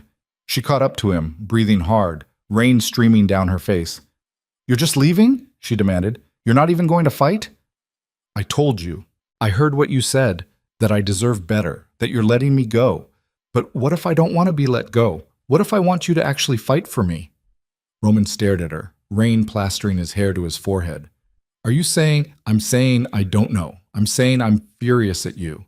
I'm saying you destroyed me, and I don't know if I can ever trust you again. But I'm also saying that walking away without even trying feels like you're still choosing the easy path. The easy path would be begging you to take me back. This is the hardest thing I've ever done. Then why are you doing it? Because you asked me to become someone brave enough to fight for what I wanted. And what I want is for you to be happy, even if that means being happy without me. The words hung between them in the rain. Celine searched his face, looking for the lie, the manipulation, the angle. She'd been so sure he'd try to win her back with pretty words and empty promises. But there was nothing but honesty in his eyes. Raw, painful honesty. I'm not ready to forgive you, she said. I know. I might never be ready to forgive you. I know that too. But I'm also not ready to say goodbye. Roman's expression shifted. Not hope exactly. Something more fragile. What are you saying? I'm saying maybe we try something different. Maybe we start over. Not as the people we were in Boston, that's dead, but as whoever we are now. Strangers who happen to know each other's worst choices. Strangers. Can you do that? Can you put aside everything that happened and just be a person instead of a guilt-ridden martyr trying to earn forgiveness? For the first time since he'd walked into the coffee shop, Roman smiled. A real smile. Small and uncertain, but genuine. I can try. Good. Because I've been trying to hate you for 2 months, and I'm tired of failing. She reached out and took his hand. His fingers closed around hers carefully, like holding something precious and breakable. They stood in the rain on a Seattle street corner, two people who'd destroyed each other trying to figure out if they could build something from the ruins. Where do we even start? Roman asked. I don't know. Coffee that's actually good instead of whatever that place was serving? He laughed. The sound was startled and real and made something in Celine's chest unclench for the first time in months. They walked down the street together, still holding hands, looking for somewhere dry. Around them, the city moved in its Saturday afternoon rhythm. People shopping, people arguing, people living ordinary lives. Maybe they could have that someday. Maybe not. But for the first time since watching Roman marry Celeste on television, Celine felt like the future wasn't already written. They found a small cafe 3 blocks over, ordered actual food because neither of them had eaten properly in days, sat across from each other and talked about nothing important. The weather? Seattle versus Portland. The fact that Roman had never actually been to the Pacific Northwest before this weekend. Normal conversation. The kind that didn't carry the weight of empires or betrayals. It felt strange. Fragile, like they were learning how to exist in the same space without everything catching fire. I have a question, Roman said after they'd exhausted the topic of whether Seattle or Portland had better coffee. Okay. That clinic where you work, the free one in Portland, what would it take to expand it, to serve more people? Celine studied him. Why? Because I have money. A lot of money. And no idea what to do with it now that I'm not using it to fund operations and pay off politicians. If you wanted to build something bigger, something that could actually make a difference, I could help. You want to fund a free clinic. I want to fund whatever you want to build. A clinic, a hospital, a network of healthcare centers across the West Coast. Whatever you think would help the most people. Celine sat back, processing. That's not how you earn forgiveness. I know, I'm not doing it to earn anything. I'm doing it because you're one of the few people I've ever met who gives a damn about helping people who can't help themselves. And that should be supported. Just like that. You'd throw money at my work, not throw. Invest. There's a difference. Roman leaned forward. Celine, I've spent my entire life watching money get used to hurt people, to control them, to destroy them. I'd like to try using it for something else, and I trust you to know what that something should be. She wanted to say no, wanted to tell him she didn't need his money or his guilt-driven generosity. But the truth was, the clinic was barely staying afloat. They turned away patients daily because they lacked resources. Marcus was burning out. The whole operation was held together with duct tape and stubborn refusal to give up. With actual funding, they could help hundreds more people. Thousands. I'd want full control, she said. You don't get to dictate how the money's used or what patients we serve or any of it. You're just the funding source. Done. And this doesn't mean we're together. This is a separate thing. Understood. And if you pull the funding because we have a fight or you decide you're done trying to be a good person, I will personally hunt you down and make you regret it. Roman smiled. I'd expect nothing less. They shook on it. The handshake lasted a few seconds too long, his thumb brushing over her knuckles in a way that sent electricity up her arm. Celine pulled back first. We should probably figure out logistics, she said, trying to sound professional instead of flustered. Right. Logistics. Roman pulled out his phone. I'll have my lawyer draw up the paperwork, a charitable foundation. You run it, I fund it, everyone benefits. You have a lawyer who does charitable foundations? I have a lawyer who does whatever I pay him to do. He's very flexible. They spent the next hour hammering out details.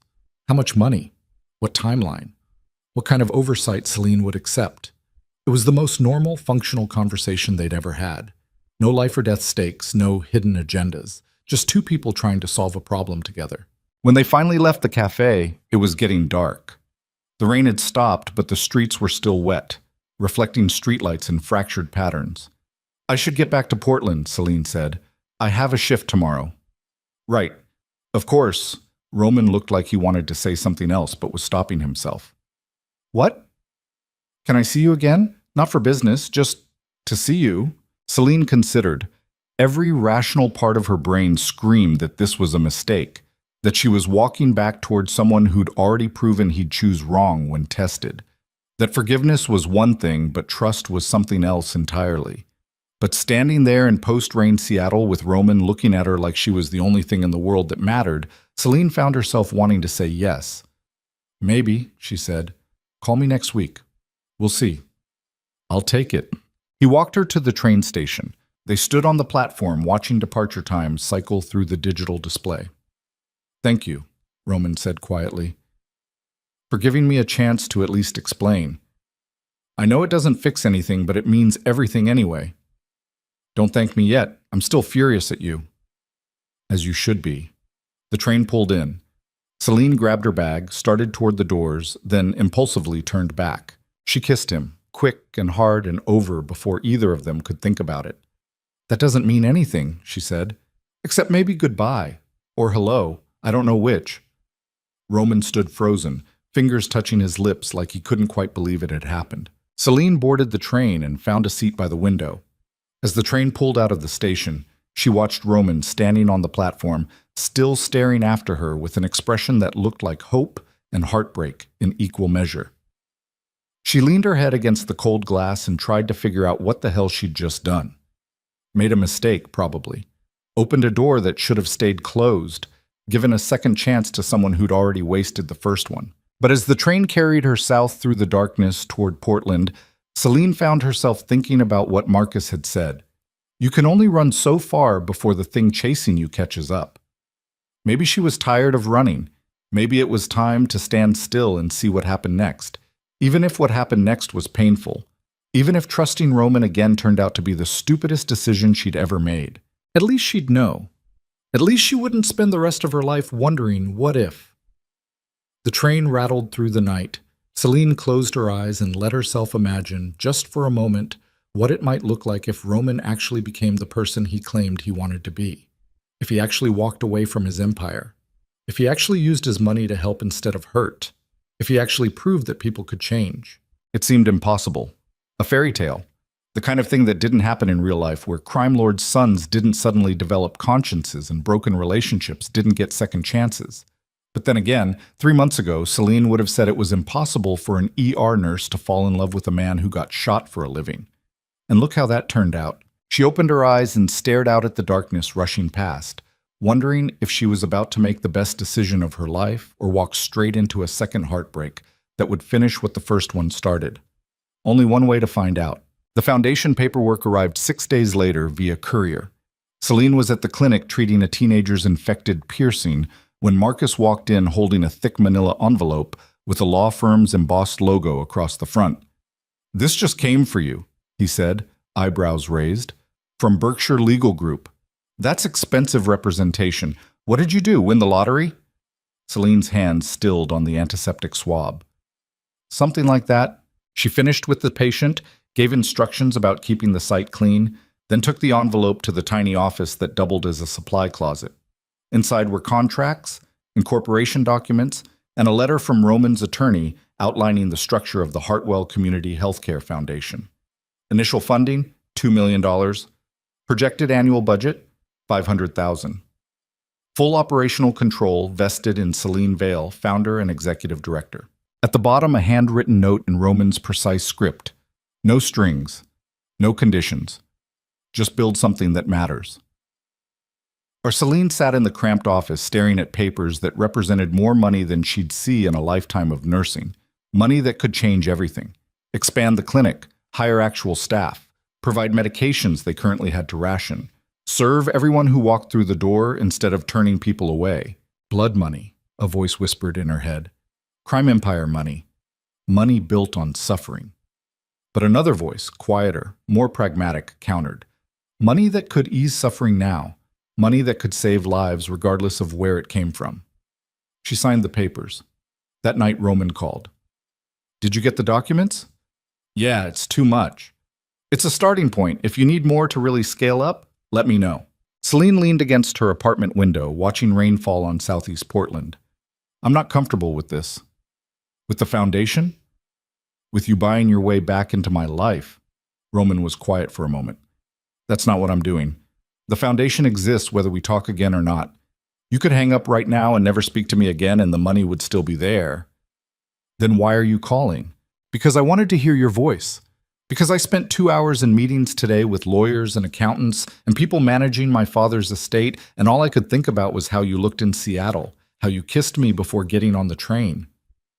Something in Celine's chest tightened. "That kiss didn't mean anything." "I know. You said that. I'm just telling you what I thought about anyway." The honesty in his voice was disarming. No games, no manipulation, just straightforward truth. "How's the empire dismantling going?" she asked. "Slowly. Turns out walking away from organized crime is complicated. There are contracts, territories, people whose livelihoods depend on operations I'm trying to shut down. I can't just burn it all overnight." "But you're actually doing it." "Yes. I've already sold off 3 major holdings, cut ties with 6 different families, pissed off approximately everyone who worked with my father." He sounded exhausted. "The Laurents are threatening legal action.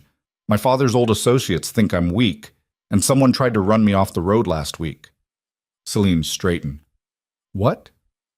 "Don't worry, I'm fine. They wanted to scare me, not kill me. If they'd wanted me dead, I'd be dead." That's not reassuring. "It's the world I'm living in until I finish extricating myself. 6 more months. Maybe less if I'm lucky." A pause. "I don't want you anywhere near this mess. That's why I'm telling you, so you understand that staying away from me right now is the smart choice. Are you trying to talk me out of giving you a second chance? I'm trying to be honest about what that second chance looks like. It looks like me dealing with dangerous people while trying to dismantle an empire. It looks like potential violence and constant risk. It looks like everything I wanted to protect you from in the first place." Celine closed her eyes. This was the test, wasn't it? Roman was giving her an out. showing her the reality instead of selling her a fantasy. The old Roman would have lied, would have minimized the danger, would have told her everything was fine. This Roman was telling her the truth and letting her make her own choice. "I'm still angry at you," she said. "You should be. And I don't trust you yet. I wouldn't trust me either. But I want to try, whatever that means." She could hear Roman's breath catch. "You're sure?" "No, but I'm doing it anyway." They talked for 2 more hours. About nothing. About everything. About what Celine wanted to do with the foundation and Roman's plans for after he liquidated his father's holdings. They didn't talk about Boston, didn't talk about Celeste or the wedding or the safe house. Those wounds were too fresh to touch directly. Instead, they built something new, tentative, fragile as spun glass. Celine started calling him once a week, then twice, then every other day. The conversations were careful at first, both of them navigating around the minefield of their history. But gradually, carefully, they found a rhythm.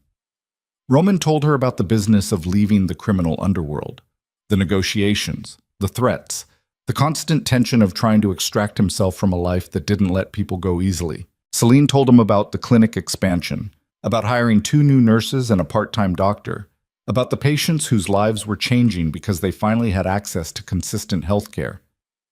3 weeks after Seattle, Roman flew to Portland. He texted first. "I'm in town for meetings. Can I see you?" Celine's first instinct was to say no. Keep the distance. Keep this thing between them theoretical and safe. Instead, she texted back an address. They met at a park along the Willamette River. Gray afternoon, clouds threatening rain that hadn't arrived yet. Roman was waiting on a bench overlooking the water, wearing jeans and a dark jacket, looking more normal than she'd ever seen him. No suits, no bodyguards, just a man sitting alone watching boats drift past. Celine sat down next to him, leaving a careful foot of space between them. "Hi," she said. "Hi." He looked at her like he was memorizing her face. "You cut your hair shorter. Needed a change." "It looks good." They sat in silence, watching the river. Portland went about its business around them. Joggers, cyclists, people walking dogs. Normal life happening while Celine sat next to a man who'd broken her heart and was somehow, impossibly, trying to put it back together. "The foundation cleared its first major audit," she said. "Everything's legitimate, legal, above board." "Good. That's good. Marcus wants to open a second location, somewhere in North Portland where the need is even higher." "Do it.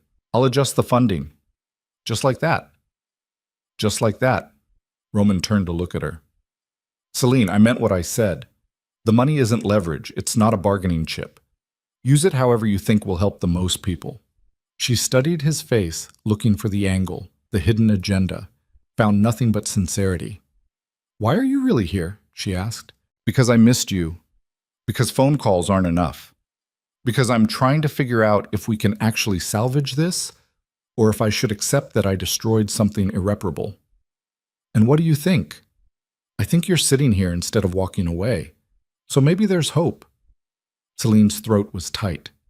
"Don't mistake my curiosity for forgiveness." "I'm not. I know the difference." "Do you?" "Because sometimes I think you're so busy punishing yourself you can't see that I'm not ready to absolve you yet." Roman nodded slowly. "You're right. I'm sorry. Stop apologizing. I'm tired of apologies. They don't fix anything."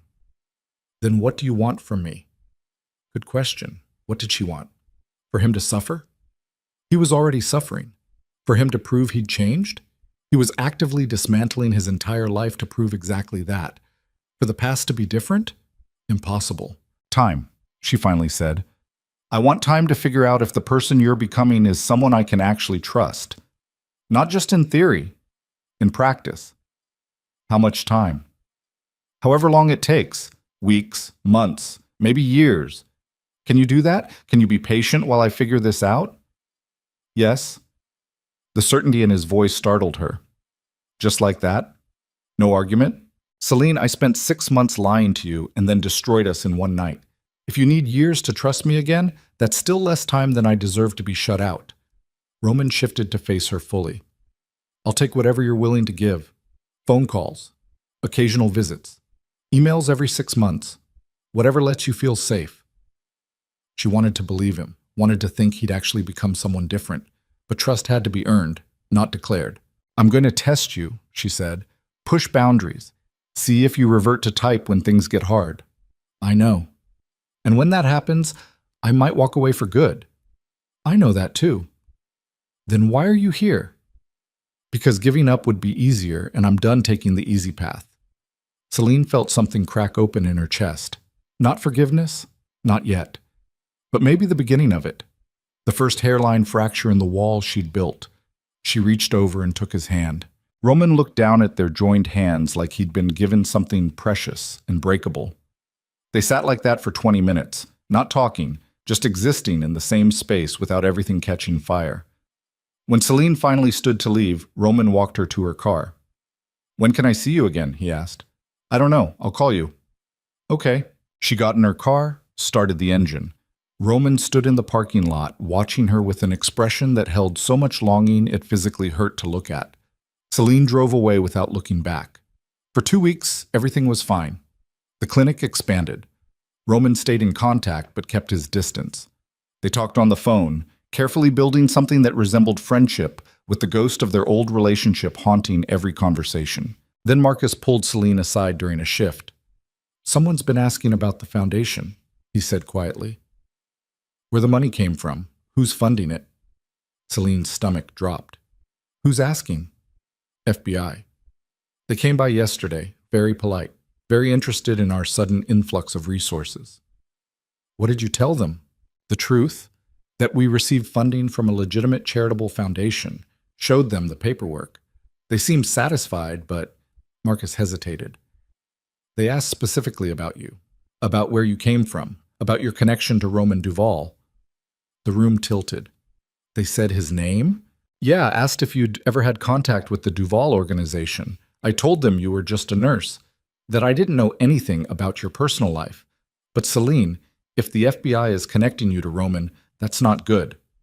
She went home early, hands shaking, and called Roman immediately.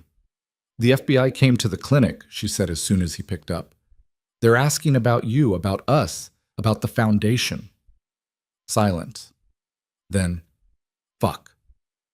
What's happening? My father's empire is under federal investigation. Has been for years. With him dead, they're scrambling to build cases against everyone who worked with him, including me. Roman's voice was tight. I thought I could walk away clean, but they're treating me like a continuation of his operations instead of someone trying to leave. What does that mean for the foundation? It means they might seize the assets, claim it's money laundering, use it as evidence that I'm still operating. Celine felt rage building in her chest. You told me this was clean. You told me it was legitimate. It is. The money came from legal holdings, but the FBI doesn't care about technicalities. They care about building a case. And I just handed them a connection between you and me that they can exploit. I could lose everything, the clinic, the expansion, all of it. I know. I'm sorry. I'm trying to fix it. How? How do you fix federal investigators deciding you're still a criminal? I cooperate. I give them everything they want about my father's operations. I testify. I make myself useful enough that they leave the foundation alone. Celine's blood went cold. You're going to testify against your father's associates. Yes. Roman, they'll kill you. Probably, but it's the only play I have left that keeps you out of this. No. Find another way. There isn't another way. If I don't cooperate, they prosecute me. If they prosecute me, they seize every asset I control, including the foundation. Everything you've built disappears. Celine wanted to scream, wanted to throw her phone across the room, wanted to go back in time and refuse the money, refuse Roman's help, refuse to let herself get tangled in his world again. This is exactly what I was afraid of, she said. This is why I left Boston. Your world doesn't let people go. It just keeps pulling them back in. I know. You were right. You've been right about everything. Roman's voice cracked. I'm going to fix this. I promise. Just trust me. Trust you? You just told me federal investigators are building a case that could destroy everything I've worked for. Why the hell should I trust you? Because I love you, and I'm not going to let you suffer for my mistakes. The words hung in the air. Celine realized she was crying. Love isn't enough. You already proved that. I know, but it's all I have to offer anyway. She hung up. For 3 days, Celine heard nothing. No calls, no texts, just silence while she waited for federal agents to show up and dismantle her life. On the fourth day, Ivy called. Turn on the news? Celine fumbled for the remote, switched on the television. A news anchor was mid-sentence. Stunning development in the federal investigation into the Duval crime organization. Roman Duval, heir to the empire, has entered into a cooperation agreement with prosecutors, agreeing to testify against former associates in exchange for immunity. The screen cut to footage of Roman leaving a courthouse surrounded by federal agents. He looked exhausted, haunted, but resolute. The anchor continued. Sources say Duval's testimony could dismantle one of the East Coast's most powerful criminal networks. In a related development, the Hartwell Community Healthcare Foundation, funded by Duval, has been cleared of any criminal investigation after a thorough audit revealed all assets originated from legitimate sources. Celine sat down hard on her couch. He'd done it, actually done it, traded his safety for hers. Her phone rang. Luca. Did you see? Yeah, I saw. He's a dead man, Celine. The people he's testifying against, they don't forgive. They don't forget. He just signed his own death warrant. I know. You need to call him, talk him out of this. It's already done. The cooperation agreement is signed. Then you need to, I don't know, something, because Roman did this for you. He burned every bridge he had left to protect your foundation. That has to mean something. Celine closed her eyes. It means he's still making decisions for me instead of with me. Or it means he's finally fighting for what he actually wants. Isn't that what you asked him to do? The words landed like a punch. Celine had wanted Roman to fight for her, to choose courage over fear, to burn his life down if that's what it took to prove he was different. He'd just done exactly that, and she'd hung up on him. She grabbed her keys and ran. The address Roman had given her weeks ago was a condo in downtown Portland. High-rise building, doorman, the kind of expensive anonymity that money could buy. Celine talked her way past security, took the elevator to the 14th floor, and pounded on his door. Roman opened it looking like he hadn't slept in days. His eyes widened when he saw her. Celine! She grabbed his shirt and pulled him into a kiss. Desperate and angry and terrified. He froze for a second, then kissed her back with the intensity of someone who'd thought he'd never get the chance again. They broke apart, breathing hard. You testified, she said. I had to. You could have told me first. You told me not to call. So you just made a unilateral decision that could get you killed? Yes. You're an idiot. I know. Celine hit his chest with her fist. Not hard, just enough to make the point. You don't get to martyr yourself for me. You don't get to sacrifice yourself and call it love. Then what do you want me to call it? I want you to call me before you do something insane.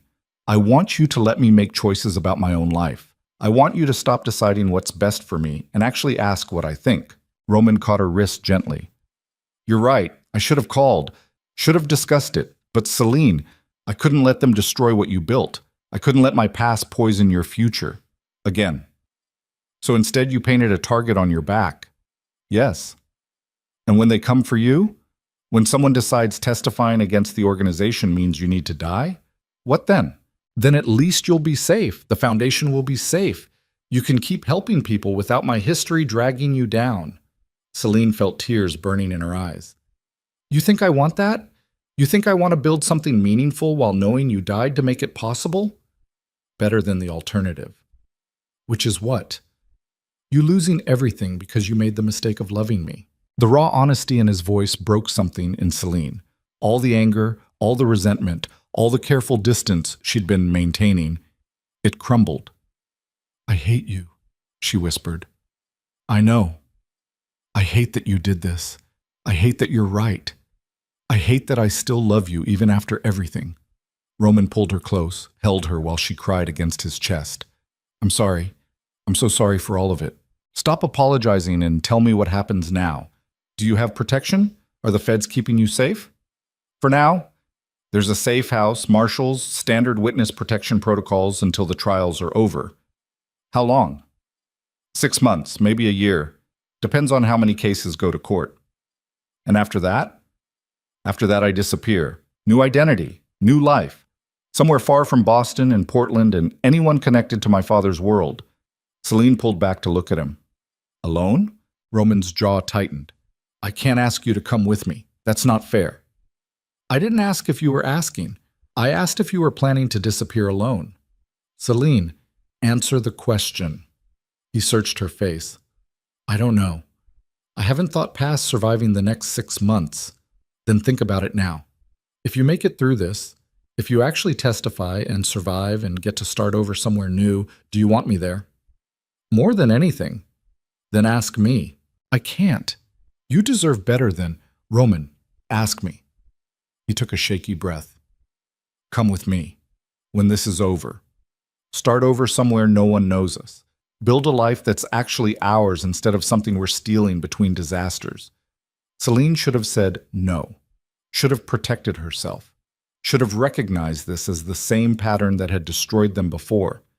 Roman making impossible promises while standing in the wreckage of his choices. But this time felt different. This time he wasn't asking her to wait in a safe house while he married someone else. He was asking her to run towards something instead of away from it. Okay, she heard herself say. Roman stared at her. Okay? Okay, but with conditions. Anything. First, you stop making decisions without me. We're partners, or we're nothing. Second, you let me help. I'm not sitting on the sidelines while you testify against criminals. I'm coming to the trials, supporting you, making sure you don't disappear into some federal protection program without me. Third, her voice wavered. Third, you promise me that if this goes wrong, if they come for you anyway, you fight. You don't just accept it as penance for your past. You fight to stay alive because I need you alive. I promise. Say it all. I promise to include you in decisions. I promise to let you help. I promise to fight to stay alive. Roman cupped her face in his hands. I promise to become someone worthy of the faith you're putting in me. You better. Because if you die on me after all this, I'm going to find a way to bring you back just so I can kill you myself. He laughed. Actually laughed. The sound was startled and genuine and made Celine realize how little joy had existed in their relationship until now. It had all been intensity and passion and desperate stolen moments. Maybe this time they could have something different. They kissed again, slower this time, less desperation, more intention. Like sealing a deal, like making a promise that actually had a chance of being kept. When they finally broke apart, Celine rested her forehead against his. When do you have to go to the safe house? Tomorrow morning. Then we have tonight. They spent it talking, really talking. Not dancing around the painful parts, but diving into them head first. Roman told her everything about his father's organization, the operations, the violence, the things he'd done before he met her that he'd never be able to take back. Celine told him about the months after she left Boston, the depression, the anger, the slow process of rebuilding herself into someone who didn't need rescuing. They didn't make love, didn't sleep, just sat on his couch as night bled into dawn, building the foundation of honesty their relationship should have had from the beginning. When the federal agents knocked on the door at 6 a.m., Celine was ready. She watched Roman grab a go-bag he'd already packed, watched him take one last look around the condo that had been his home for the past few months, watched him square his shoulders and prepare to walk into a life that might get him killed. At the door, he turned back to her. I love you, he said. I know I've said it before when it didn't mean enough, but I'm saying it now and I mean it means everything. I love you too. Don't die. I'll do my best. Then he was gone, out the door with federal agents flanking him, disappearing into witness protection while Celine stood in his empty apartment trying to breathe around the fear crushing her chest. 6 months, maybe a year. That's how long she had to wait. That's how long Roman had to survive. Celine walked to the window and watched the black SUV pull away, carrying the man she loved toward trials that would either free them both or destroy them completely. No middle ground, no safe option, just all or nothing. She pressed her palm against the cold glass and whispered into the empty room, "Come back to me." The city stretched out below, indifferent and eternal. Portland had witnessed her arrival broken and alone. had watched her rebuild herself into something stronger. Now it would witness whether that strength was enough to survive loving someone whose past was determined to kill him. Celine turned away from the window and called Ivy. "I need your help," she said when Ivy picked up. "What's wrong?" "Roman's in witness protection, testifying against his father's entire organization. The trials start in 2 months." "Jesus, Celine, are you okay?" "No, but I'm going to be, because I'm not losing him again. Not like this." She grabbed her jacket, headed for the door. "I need you to help me prepare, because when those trials happen, I'm going to be there, and I need to know how to survive in that world." "You're serious?" "Completely." Ivy was quiet for a moment. Okay, I'll help. But Celine, if you're doing this, you need to understand something. The people Roman's testifying against, they don't play by rules. If they figure out you matter to him, they'll use you, hurt you, kill you if they think it'll shut him up." "I know. And you're still doing this?" "I'm still doing this." "Then I guess I'm in too. What do you need?" Celine stepped out into the early morning Portland rain, feeling it soak through her clothes, feeling alive for the first time since watching Roman get into that SUV. "Everything," she said. "I need to know everything about how to survive a war. Because that's what this was. A war between Roman's past and their potential future. And Celine was done watching from the sidelines. She was going to fight, and she was going to win, or die trying. The rain fell harder, washing over Portland like baptism or burial. Celine walked through it with her phone pressed to her ear and her mind already calculating strategy, preparing for the battles ahead. 6 months until the trials. 6 months to prepare. 6 months to become someone who could stand beside Roman Duval in front of the most dangerous people on the East Coast and not flinch. She'd been a nurse, then a survivor, then a builder. Now she needed to become a warrior. The woman who'd fallen in love with a crime lord in a Boston ER was gone, burned away by betrayal and heartbreak. What rose from those ashes was someone harder, someone who'd looked at impossible odds and decided to fight anyway, someone who understood that love without courage was meaningless. And Celine Vale had finally found her courage. Now she just had to survive long enough to use it. The first trial began on a Tuesday morning in October when the leaves were turning colors Celine had never seen in Boston. She sat in the federal courthouse gallery wearing a navy suit Ivy had helped her pick out, her hair pulled back, her face composed in a mask of calm she didn't feel. Roman entered through a side door flanked by U.S. Marshals. He'd lost weight during his months in witness protection. His suit hung differently on his frame, his face all sharp angles and shadows. But when his eyes found hers across the courtroom, something in his expression softened. She nodded once, just enough to say, "I'm here. I'm not leaving." The prosecution's case was methodical and brutal. They laid out decades of Damien Duval's operations, the extortion, the violence, the bodies that had never been found. And Roman sat in the witness box day after day, confirming it all, providing details only someone inside the organization could know, destroying the legacy his father had built and everyone who'd helped maintain it. The defense attorneys tried to break him, accused him of lying to save himself, painted him as a coward turning on his own people for immunity. Roman took it all without flinching, his voice steady as he recounted crimes he'd witnessed, participated in, enabled through his silence. Celine watched him transform testimony by testimony, watched him strip away the last vestiges of the man who'd once believed family loyalty meant protecting monsters, watched him choose truth over comfort for the first time in his life. On the 4th day, during a recess, a man in an expensive suit approached Celine in the courthouse cafeteria. "Ms. Vale, I wonder if we might have a word." She looked up from her coffee. The man was older, maybe 60, with silver hair and the kind of face that had learned to hide everything dangerous behind pleasant neutrality. "Who are you?" "Victor Laurent, Celeste's father." He sat down across from her without waiting for an invitation. "I wanted to meet the woman who inspired Roman Duval to destroy everything his father built." Celine's hand tightened around her coffee cup. "I didn't inspire anything. Roman made his own choices." "Did he? Or did you simply represent an escape from a life he'd always hated? A convenient excuse to blow up an empire he never wanted to inherit? What do you want?" "I want you to understand the consequences of his testimony. Roman is implicating people across 6 states, people with families, People with legitimate businesses built alongside their less legitimate operations. He's not just taking down criminals, he's destroying lives. Those people destroyed lives first. And that makes it justice? Or just revenge dressed up as righteousness? Victor leaned forward. My daughter loved him, in her own way. She understood what their marriage meant, a merger, a strategic alliance. She didn't expect romance, but she offered partnership, respect, a future where Roman could have maintained the empire while living however he wanted in private. He didn't want that future. He wanted you. There's a difference. Victor's smile didn't reach his eyes.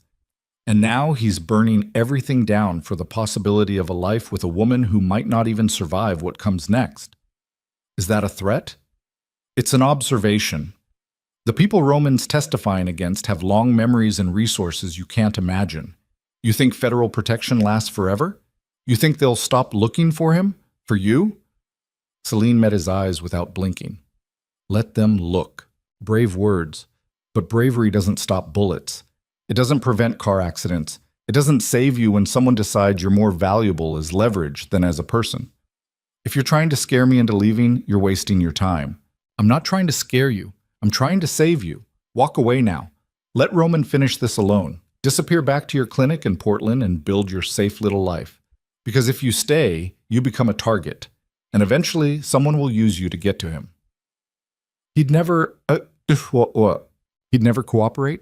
He'd never betray his principles to save you? Victor laughed quietly. Ms. Vale, that's exactly what he'd do. That's what he's always done. Roman Duval is a man who sacrifices everything for the people he loves. It's his greatest weakness. And if you stay in his life, someone will exploit that weakness until there's nothing left of either of you. He stood up, adjusted his suit jacket. Think about it. You have until the trial ends to make a different choice.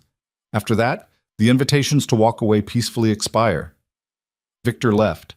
Celine sat alone in the cafeteria, coffee gone cold in her hands, trying to control the fear crawling up her spine. She didn't tell Roman about the conversation. Didn't want to give him another reason to sacrifice himself. Instead, she showed up every day, sat in the gallery, and became a constant presence the defense attorneys learned to hate, because Roman's eyes found her whenever the questioning got brutal, and he drew strength from seeing her there. The first trial ended with guilty verdicts across the board. 3 of Damien's top associates going to prison for 20 years minimum. The second trial started 2 weeks later. Then the third. Roman testified in all of them, his voice growing hoarser, his face more drawn, but his resolve never wavering. 4 months into the process, Ivy pulled Celine aside after a court session. You're being followed, Ivy said quietly. Don't turn around. Black sedan, 2 men. They've been tailing you for 3 days. Celine's blood went cold. Did you? I called the marshals. They're aware. But Celine, this is getting dangerous. Maybe Victor was right. Maybe you should. I'm not leaving. Even if staying gets you killed? Even then. Ivy grabbed her shoulders. Listen to me. I love you. You're my best friend. But I'm watching you destroy yourself for a man who's already cost you everything. How much more are you willing to lose? As much as it takes. That's not romantic. That's suicidal.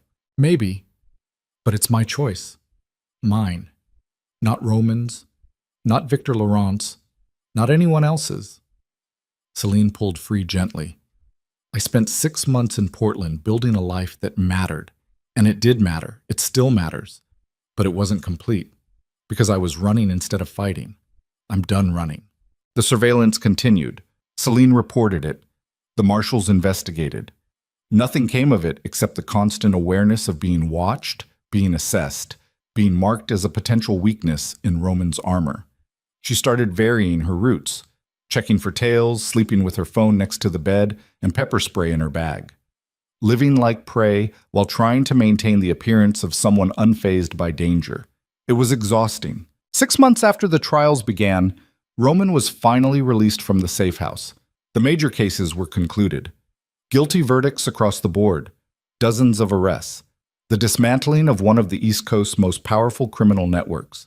And Roman Duval, the man who'd made it all possible, was free. They met in a park in Seattle. Neutral territory, public space, marshals watching from a discreet distance. Roman looked better than he had during the trials. Still too thin, still carrying weight that would probably never fully lift, but alive, present, real. Celine ran to him. He caught her, held her like she might disappear if he let go. "It's over," he said into her hair. "It's finally over." "Not quite." She pulled back to look at him. "Victor Laurent approached me during the first trial. He said people would come after us, that we'd never be safe. He's probably right. I don't care." "You should." "Celine, the deal I made with the feds includes witness protection for both of us if we want it. New identities, new lives, somewhere far away from anyone connected to my father's world. And if we don't want it, then we take our chances, live openly, hope that enough people went to prison that the ones still free decide we're not worth the risk."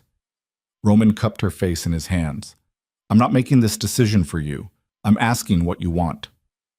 Selene thought about the clinic, about the foundation, about Marcus and the patients, and the life she'd built in Portland that actually mattered. Then she thought about Victor's threat, about the surveillance, about living every day wondering if this would be the day someone decided she was leverage worth using.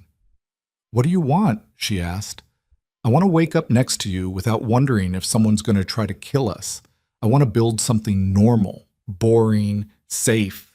I want all the things I never thought I could have." "Where?" "Somewhere small. Somewhere no one knows the name Duval. Somewhere we can just be people instead of targets." Celine closed her eyes, feeling the future split into two paths. One where she held on to Portland and the clinic and everything she'd built. One where she let it go and gambled on building something new with Roman. "Okay," she said. "Let's disappear." The federal program set them up in a town in Colorado. Small mountain community, population 8,000. The kind of place where everyone knew everyone but minded their own business about where people came from.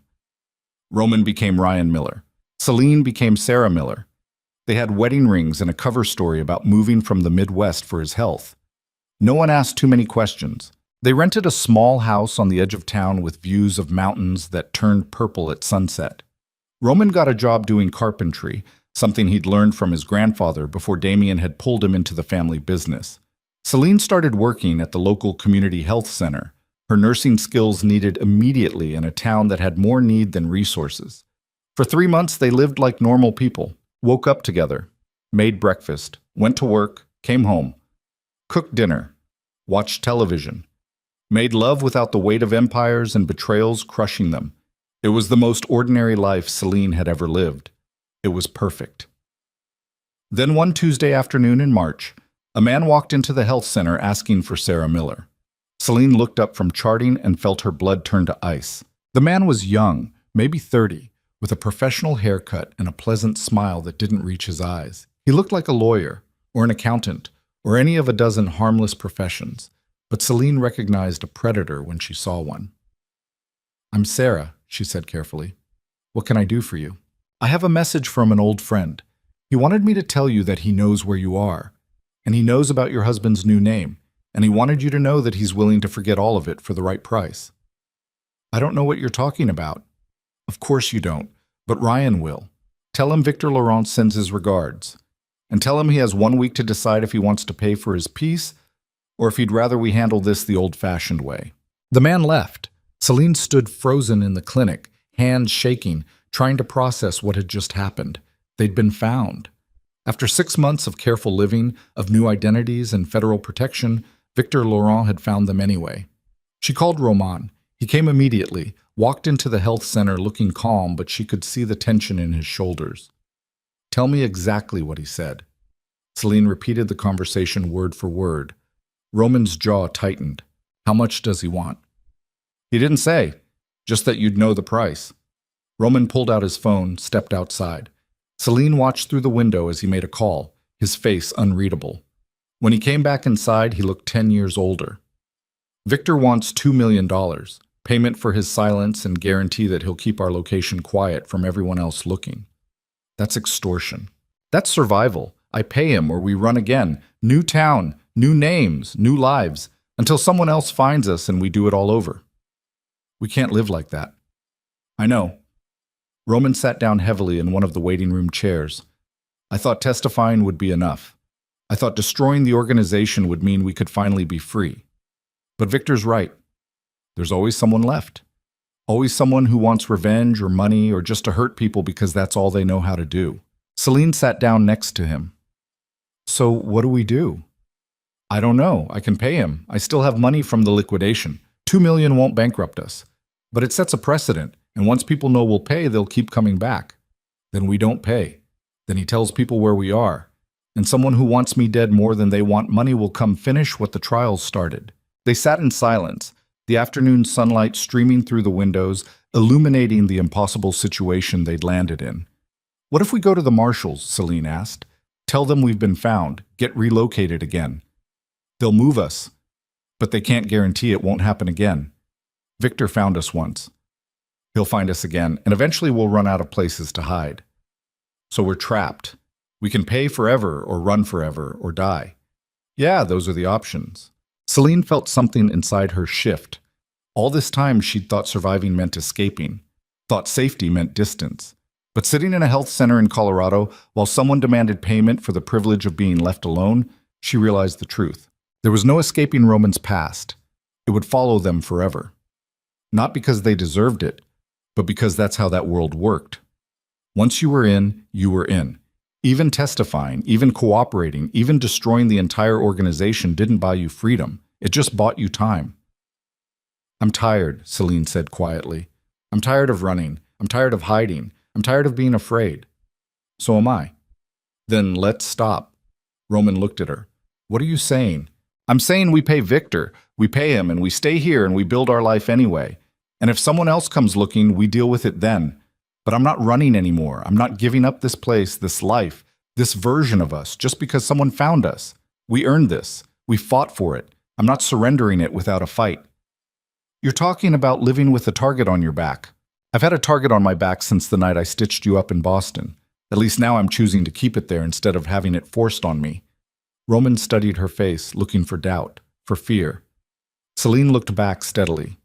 Are you sure? He asked. No, but I'm doing it anyway.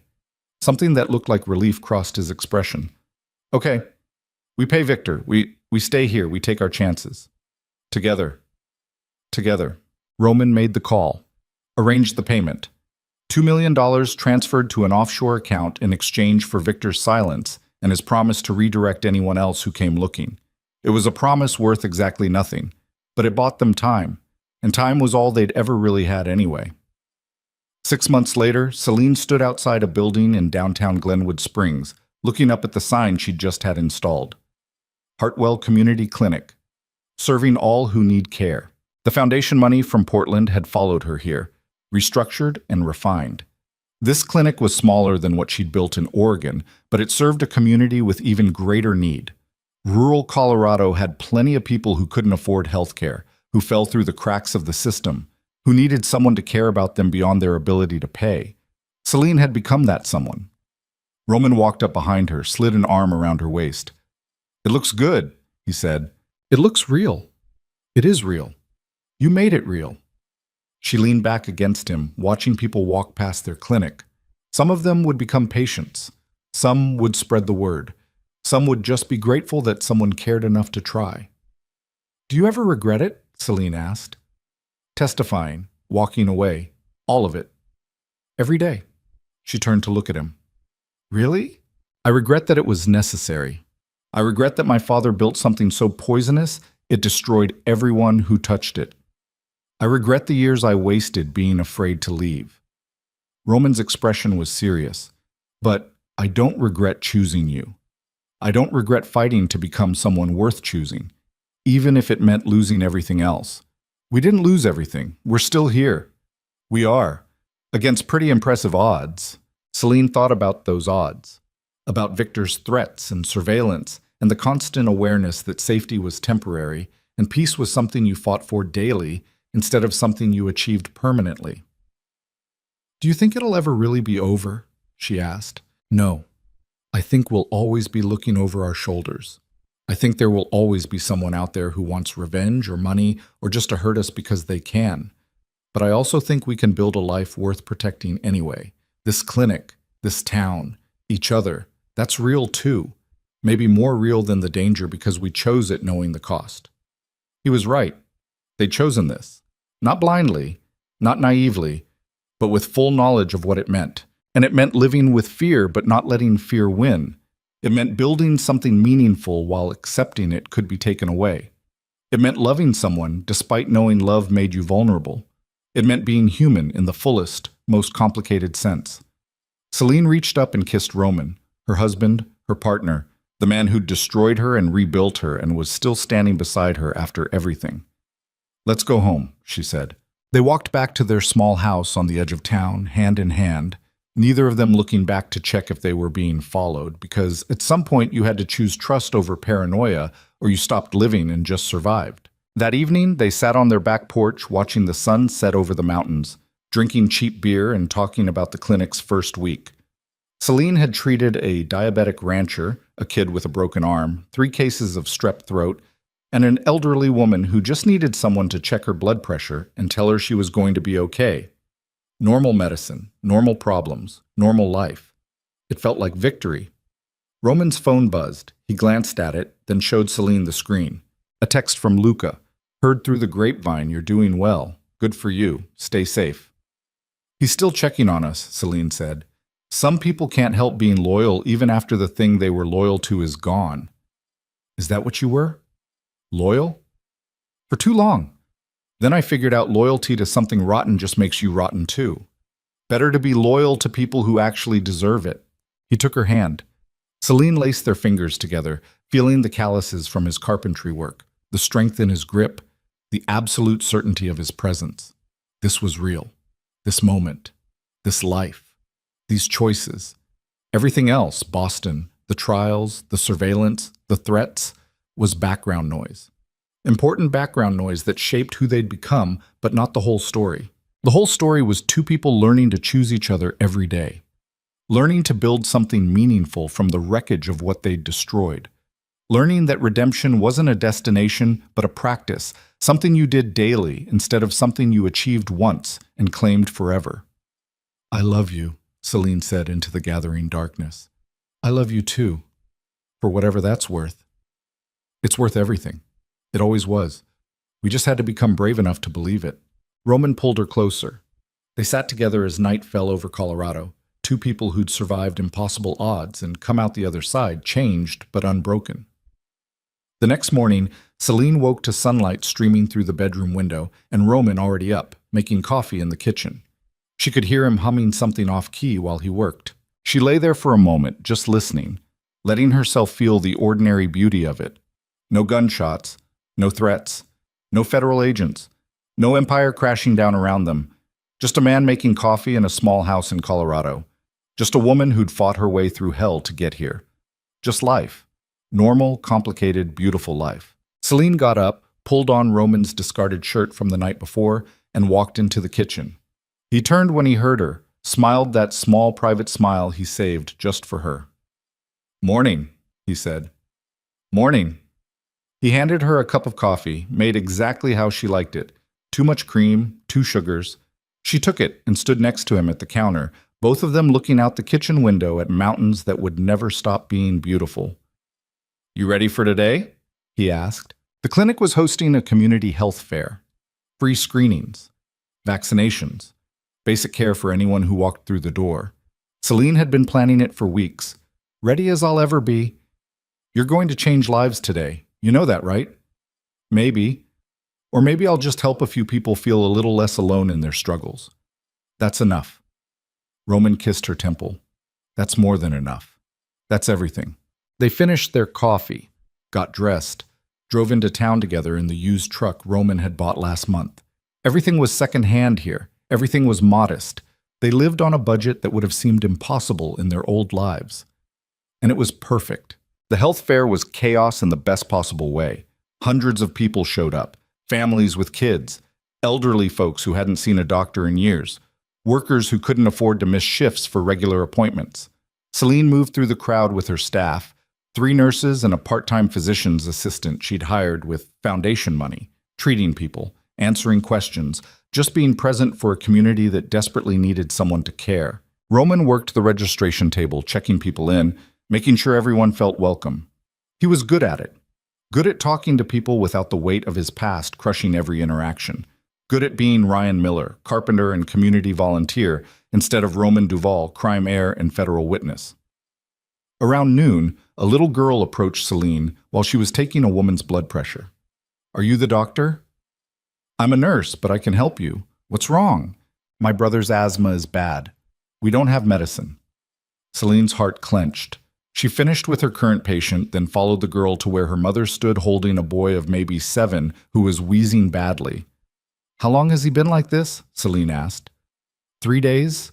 We ran out of his inhaler last month. Can't afford to refill it." Celine got them into an exam room, assessed the boy, confirmed he needed immediate treatment. The clinic kept emergency medications for exactly this situation.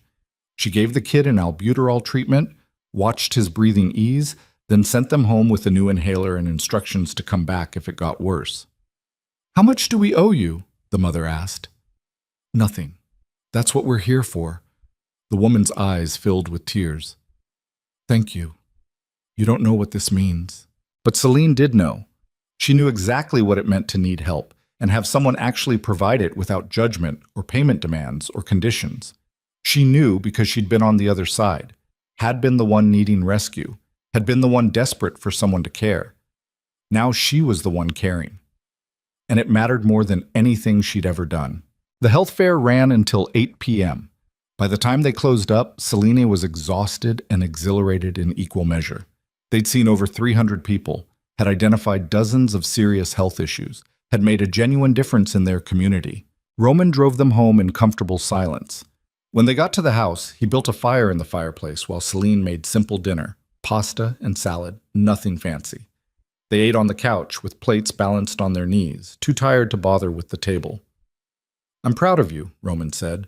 "What you did today, what you do every day. It matters. So does what you do. Building things, creating instead of destroying. It's not the same." "Why not? You're helping people build homes, build lives. That matters too." Roman set down his plate, stared into the fire. "I spent 33 years being my father's son. 6 months testifying against everything he built, and now I'm a carpenter in Colorado trying to pretend the first 33 years didn't happen.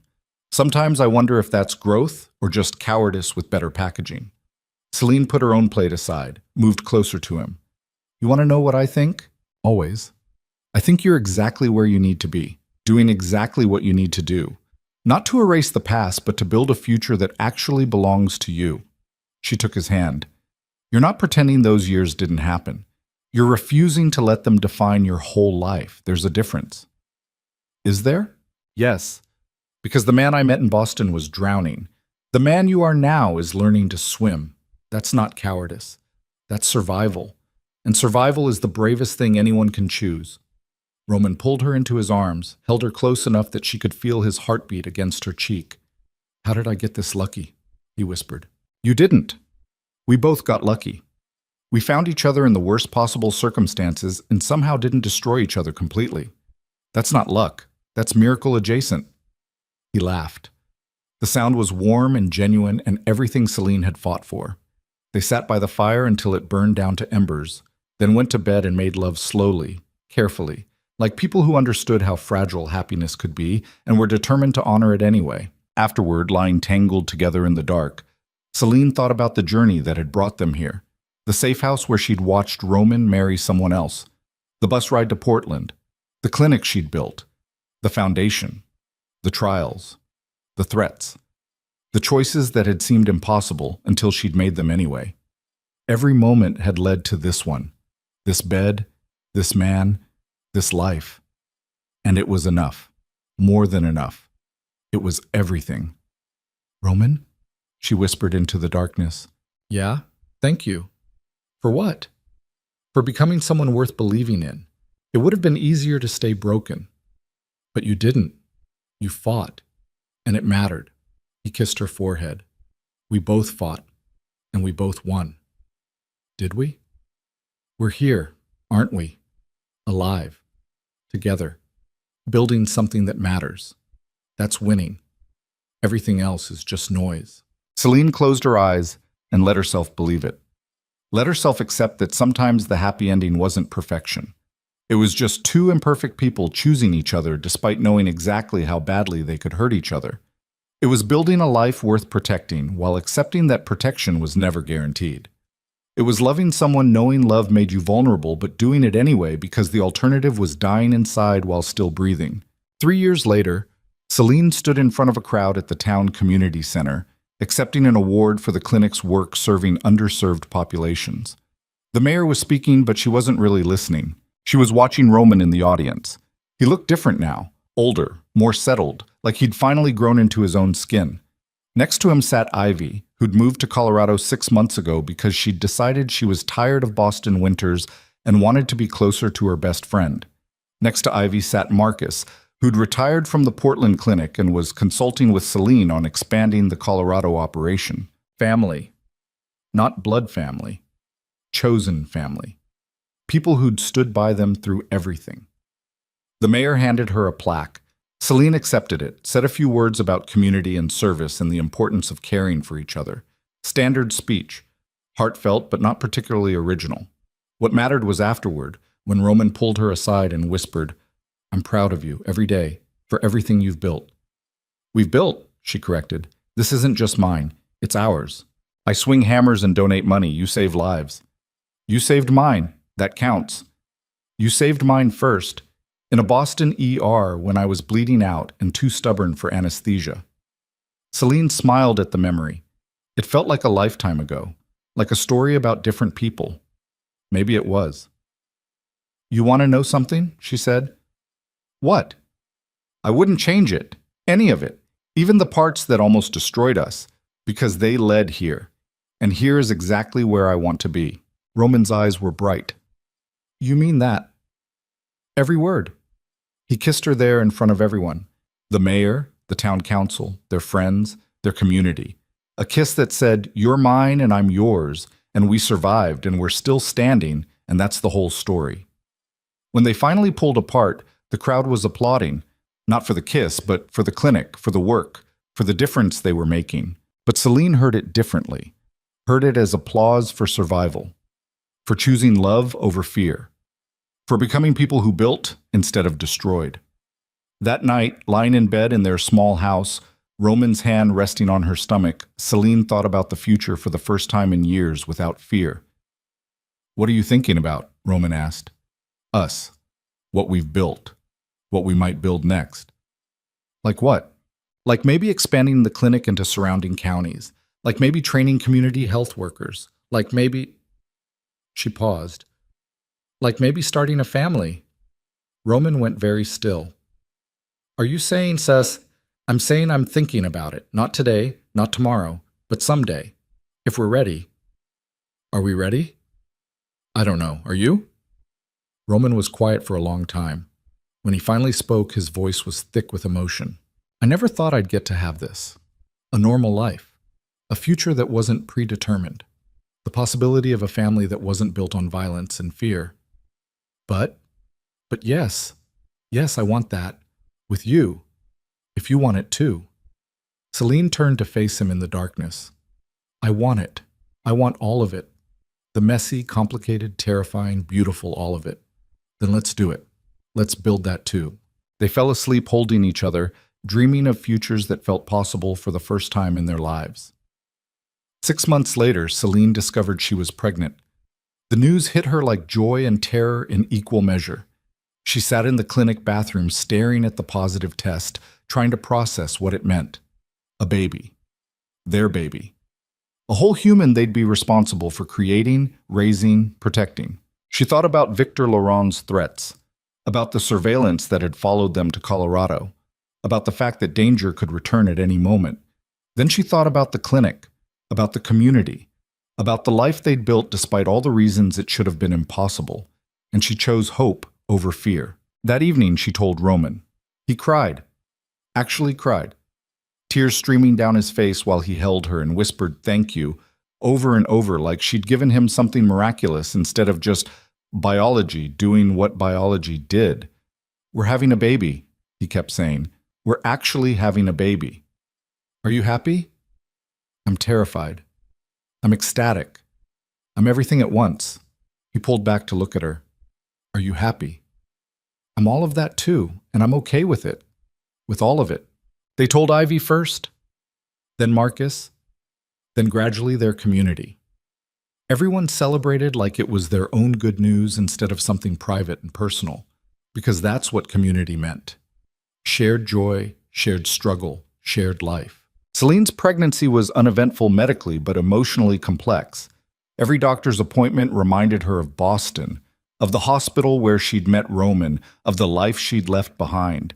Every kick reminded her that she was bringing a child into a world that still held danger, that still had people who might want to hurt them. But Roman was there for all of it. Every appointment, every moment of doubt, every surge of fear. He held her hand and reminded her that they'd survived worse, that they'd keep surviving, that their child would be born into love and protection and community. 8 months into her pregnancy, Victor Laurent died. Heart attack. Sudden. No warning. The news reached them through Luca, who still checked in occasionally despite having left that world himself years ago. Thought you should know, Luca's text said. Victor's gone, natural causes. Celeste has taken over the Laurent operations, but word is she's not interested in old grudges. You might finally be free. Celine showed Roman the message. They sat together processing what it meant. Do you think it's really over? She asked.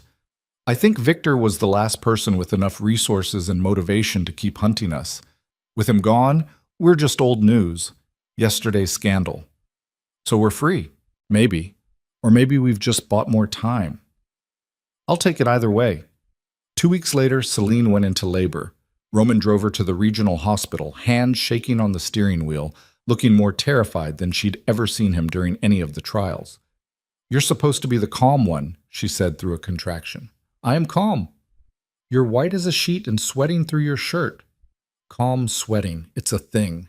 Despite everything, the pain, the fear, the absolute chaos of bringing new life into the world, Celine laughed. Their daughter was born at 3:47 a.m. on a Tuesday morning, 6 pounds, 8 ounces. Perfect in every way that mattered, and several that didn't. They named her Hope. Not because they were naive enough to think hope solved everything, but because hope was what had kept them alive when giving up would have been easier. Hope was what had made them fight for each other. Hope was what had brought them here, to this moment, to this new life they'd created together. Roman held his daughter for the first time, and Celine watched him transform, watched the last shadows of Damien Duval's legacy fade from his face, watched him become purely, completely himself. Hi, Hope, he whispered. I'm your dad. And I'm going to spend the rest of my life making sure you never have to be afraid the way I was. I promise. Celine watched them, her husband and her daughter, and felt something settle deep in her chest. All the fear, all the doubt, all the what-ifs that had haunted her since Boston. They were still there, would probably always be there, but they no longer defined her. What defined her now was this family, this choice. This life built from the ruins of everything they'd destroyed. 5 years after that, Celine stood in front of a much larger building with a much larger sign. Hartwell Regional Healthcare Network. They'd expanded. 4 clinics now across rural Colorado. 50 staff members. Thousands of patients served annually. A model program that other states were starting to replicate. Roman stood next to her, Hope balanced on his hip. Their son James, 3 years old and already showing signs of his father's stubborn determination, holding Celine's hand. You did it, Roman said quietly. You actually did it. We did it, all of us. I mostly just funded it and built some shelving. You built a family. You built a life. You built yourself into someone completely different from who you were supposed to become. That's the real miracle here. Roman looked down at their children, then back at Celine. You know what the wildest part is? What? I'm happy. Genuinely uncomplicated happy. I didn't think people like me got to have that. People like you? People who come from darkness, who spent years enabling terrible things, who have blood on their hands that never really washes clean. Celine took his free hand, laced their fingers together. People like you get to have happiness if they fight for it, if they do the work. If they choose to become someone different, you did all of that. You earned this. We earned it. Yeah, we did. They walked into the building together, their children chattering about the day ahead, their future stretching out bright and uncertain and entirely their own. That evening, after the kids were asleep, Roman and Celine sat on their back porch watching stars emerge over the mountains. They'd moved to a bigger house last year, still modest, still within their means, but with room for their growing family. "Do you ever think about Boston?" Roman asked. "Sometimes. Mostly about the hospital. The work I did there." "Do you miss it?" "I miss the intensity, the adrenaline, the feeling that every shift was life or death." She sipped her wine. "But I don't miss what it cost me. The exhaustion, the emotional toll, the sense that I was just treading water instead of building something lasting. And now? Now I'm building something that will outlive me. Something that will help people long after I'm gone. That matters more than any single dramatic save." Roman nodded. They sat in comfortable silence until he spoke again. "I got a letter today from the federal prosecutor who handled my case." Celine turned to look at him. "What did it say?" "That the last of the people I testified against was sentenced, that the organization is completely dismantled, that I'm officially released from all cooperation requirements." He pulled an envelope from his pocket. "And that they wanted to thank me for my service to justice." "How do you feel about that?" "Weird, hollow. I destroyed my father's empire to save us. Service to justice was just a side effect." "Does the motivation matter if the result was good?" "I don't know. Do good results from selfish reasons count as actual good?"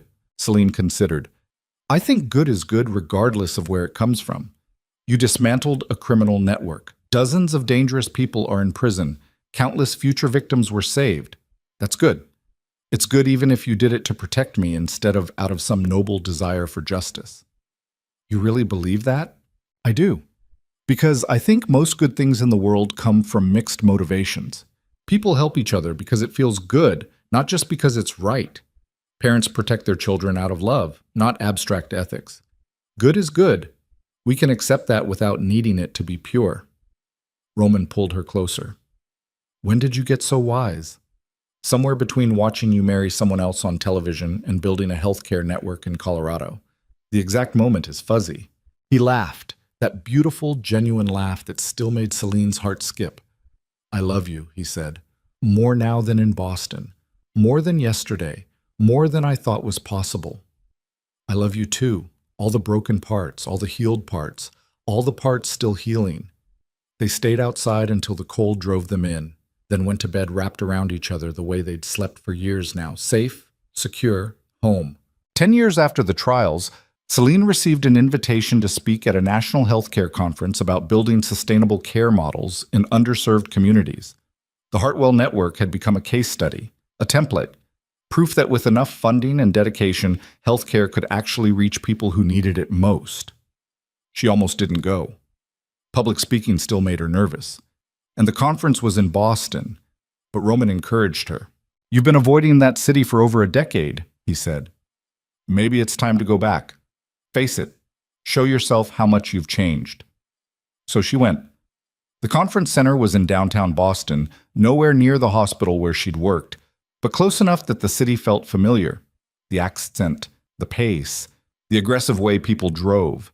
She'd forgotten how much she'd hated Boston winters. Her presentation went well. People asked intelligent questions. Several organizations wanted to partner with the Hartwell Network. She exchanged business cards and made connections that would help expand their reach. Afterward, she took a walk, found herself heading toward the hospital, despite having no intention of going there. Muscle memory pulling her toward familiar territory. The building looked the same. Different sign, updated exterior, but fundamentally unchanged. Celine stood across the street, watching nurses and doctors and patients flow in and out, and tried to reconcile the person she'd been then with who she was now. That Celine had been good at her job, dedicated, competent, but she'd been surviving instead of thriving, going through motions instead of building toward something. This Celine had built an empire, not a criminal one, a healing one, an empire of care. She turned to walk away and nearly collided with someone. "Celine?" She looked up into a familiar face. Dr. Reeves, her old attending, older now, grayer, but unmistakably him. "Dr. Reeves, hi." "I thought that was you." What are you doing in Boston? Healthcare conference. I'm running a clinic network in Colorado now. I heard about that. The Hartwell Network. Impressive work. He studied her. You look good. Happy. I am. Both of those things. I'm glad. You left so suddenly back then. We worried. Celine thought about that night. The ER. Roman bleeding on her table. The beginning of everything that had brought her here. I needed to leave, she said simply. Fair enough. Well, if you ever want to come back, we'd be lucky to have you. Thank you, but I'm where I belong now. They said goodbye. Celine walked away from the hospital, from Boston, from the life she'd left behind. She flew home the next day. Roman picked her up at the airport with both kids. Hope, now 10, threw herself into Celine's arms while James, 8, hung back with practiced cool that didn't quite hide his excitement. How was Boston? Roman asked. Exactly the same and completely different. Make sense of that for me. The city's the same, the hospital's the same, but I'm different. So different I barely recognize the person I used to be. Is that good or bad? Good. Definitely good. That version of me was just surviving. This version is actually living. They drove home through Colorado landscape that had become more familiar than anywhere else. Mountains and sky and space. So much space. At home, after the kids were in bed, Roman asked the question Celine knew was coming. Did you see it? The hospital? Yeah, stood outside, ran into my old attending. And? And I felt nothing, no nostalgia, no regret. Just acknowledgement that it was part of my past, but not my present. That's healthy. That's closure. Roman pulled her into his arms. They swayed together in their kitchen, no music, just the sound of their breathing and the house settling around them. We made it, Celine whispered. We actually made it. We did, against absolutely every odd. You know what the best part is? What? We get to keep making it, every day, for the rest of our lives. This isn't the ending. It's just another beginning. Roman kissed her, soft and deep, and full of promises they'd actually learned how to keep. Outside, the Colorado night stretched endless and dark, and full of stars that had been burning long before they were born and would burn long after they were gone. But inside, in a small house on the edge of a small town, two people who'd survived impossible things held each other and chose love over fear one more time, because that's all survival ever was. A series of choices, a series of moments where you decided to keep going despite every reason to give up. And Celine Vale, former ER nurse, former fugitive, current healthcare executive, forever survivor, had finally learned that the bravest thing anyone could do was build a life worth fighting for, and then fight for it every single day. Not because it was easy, but because it was theirs, and that made all the difference.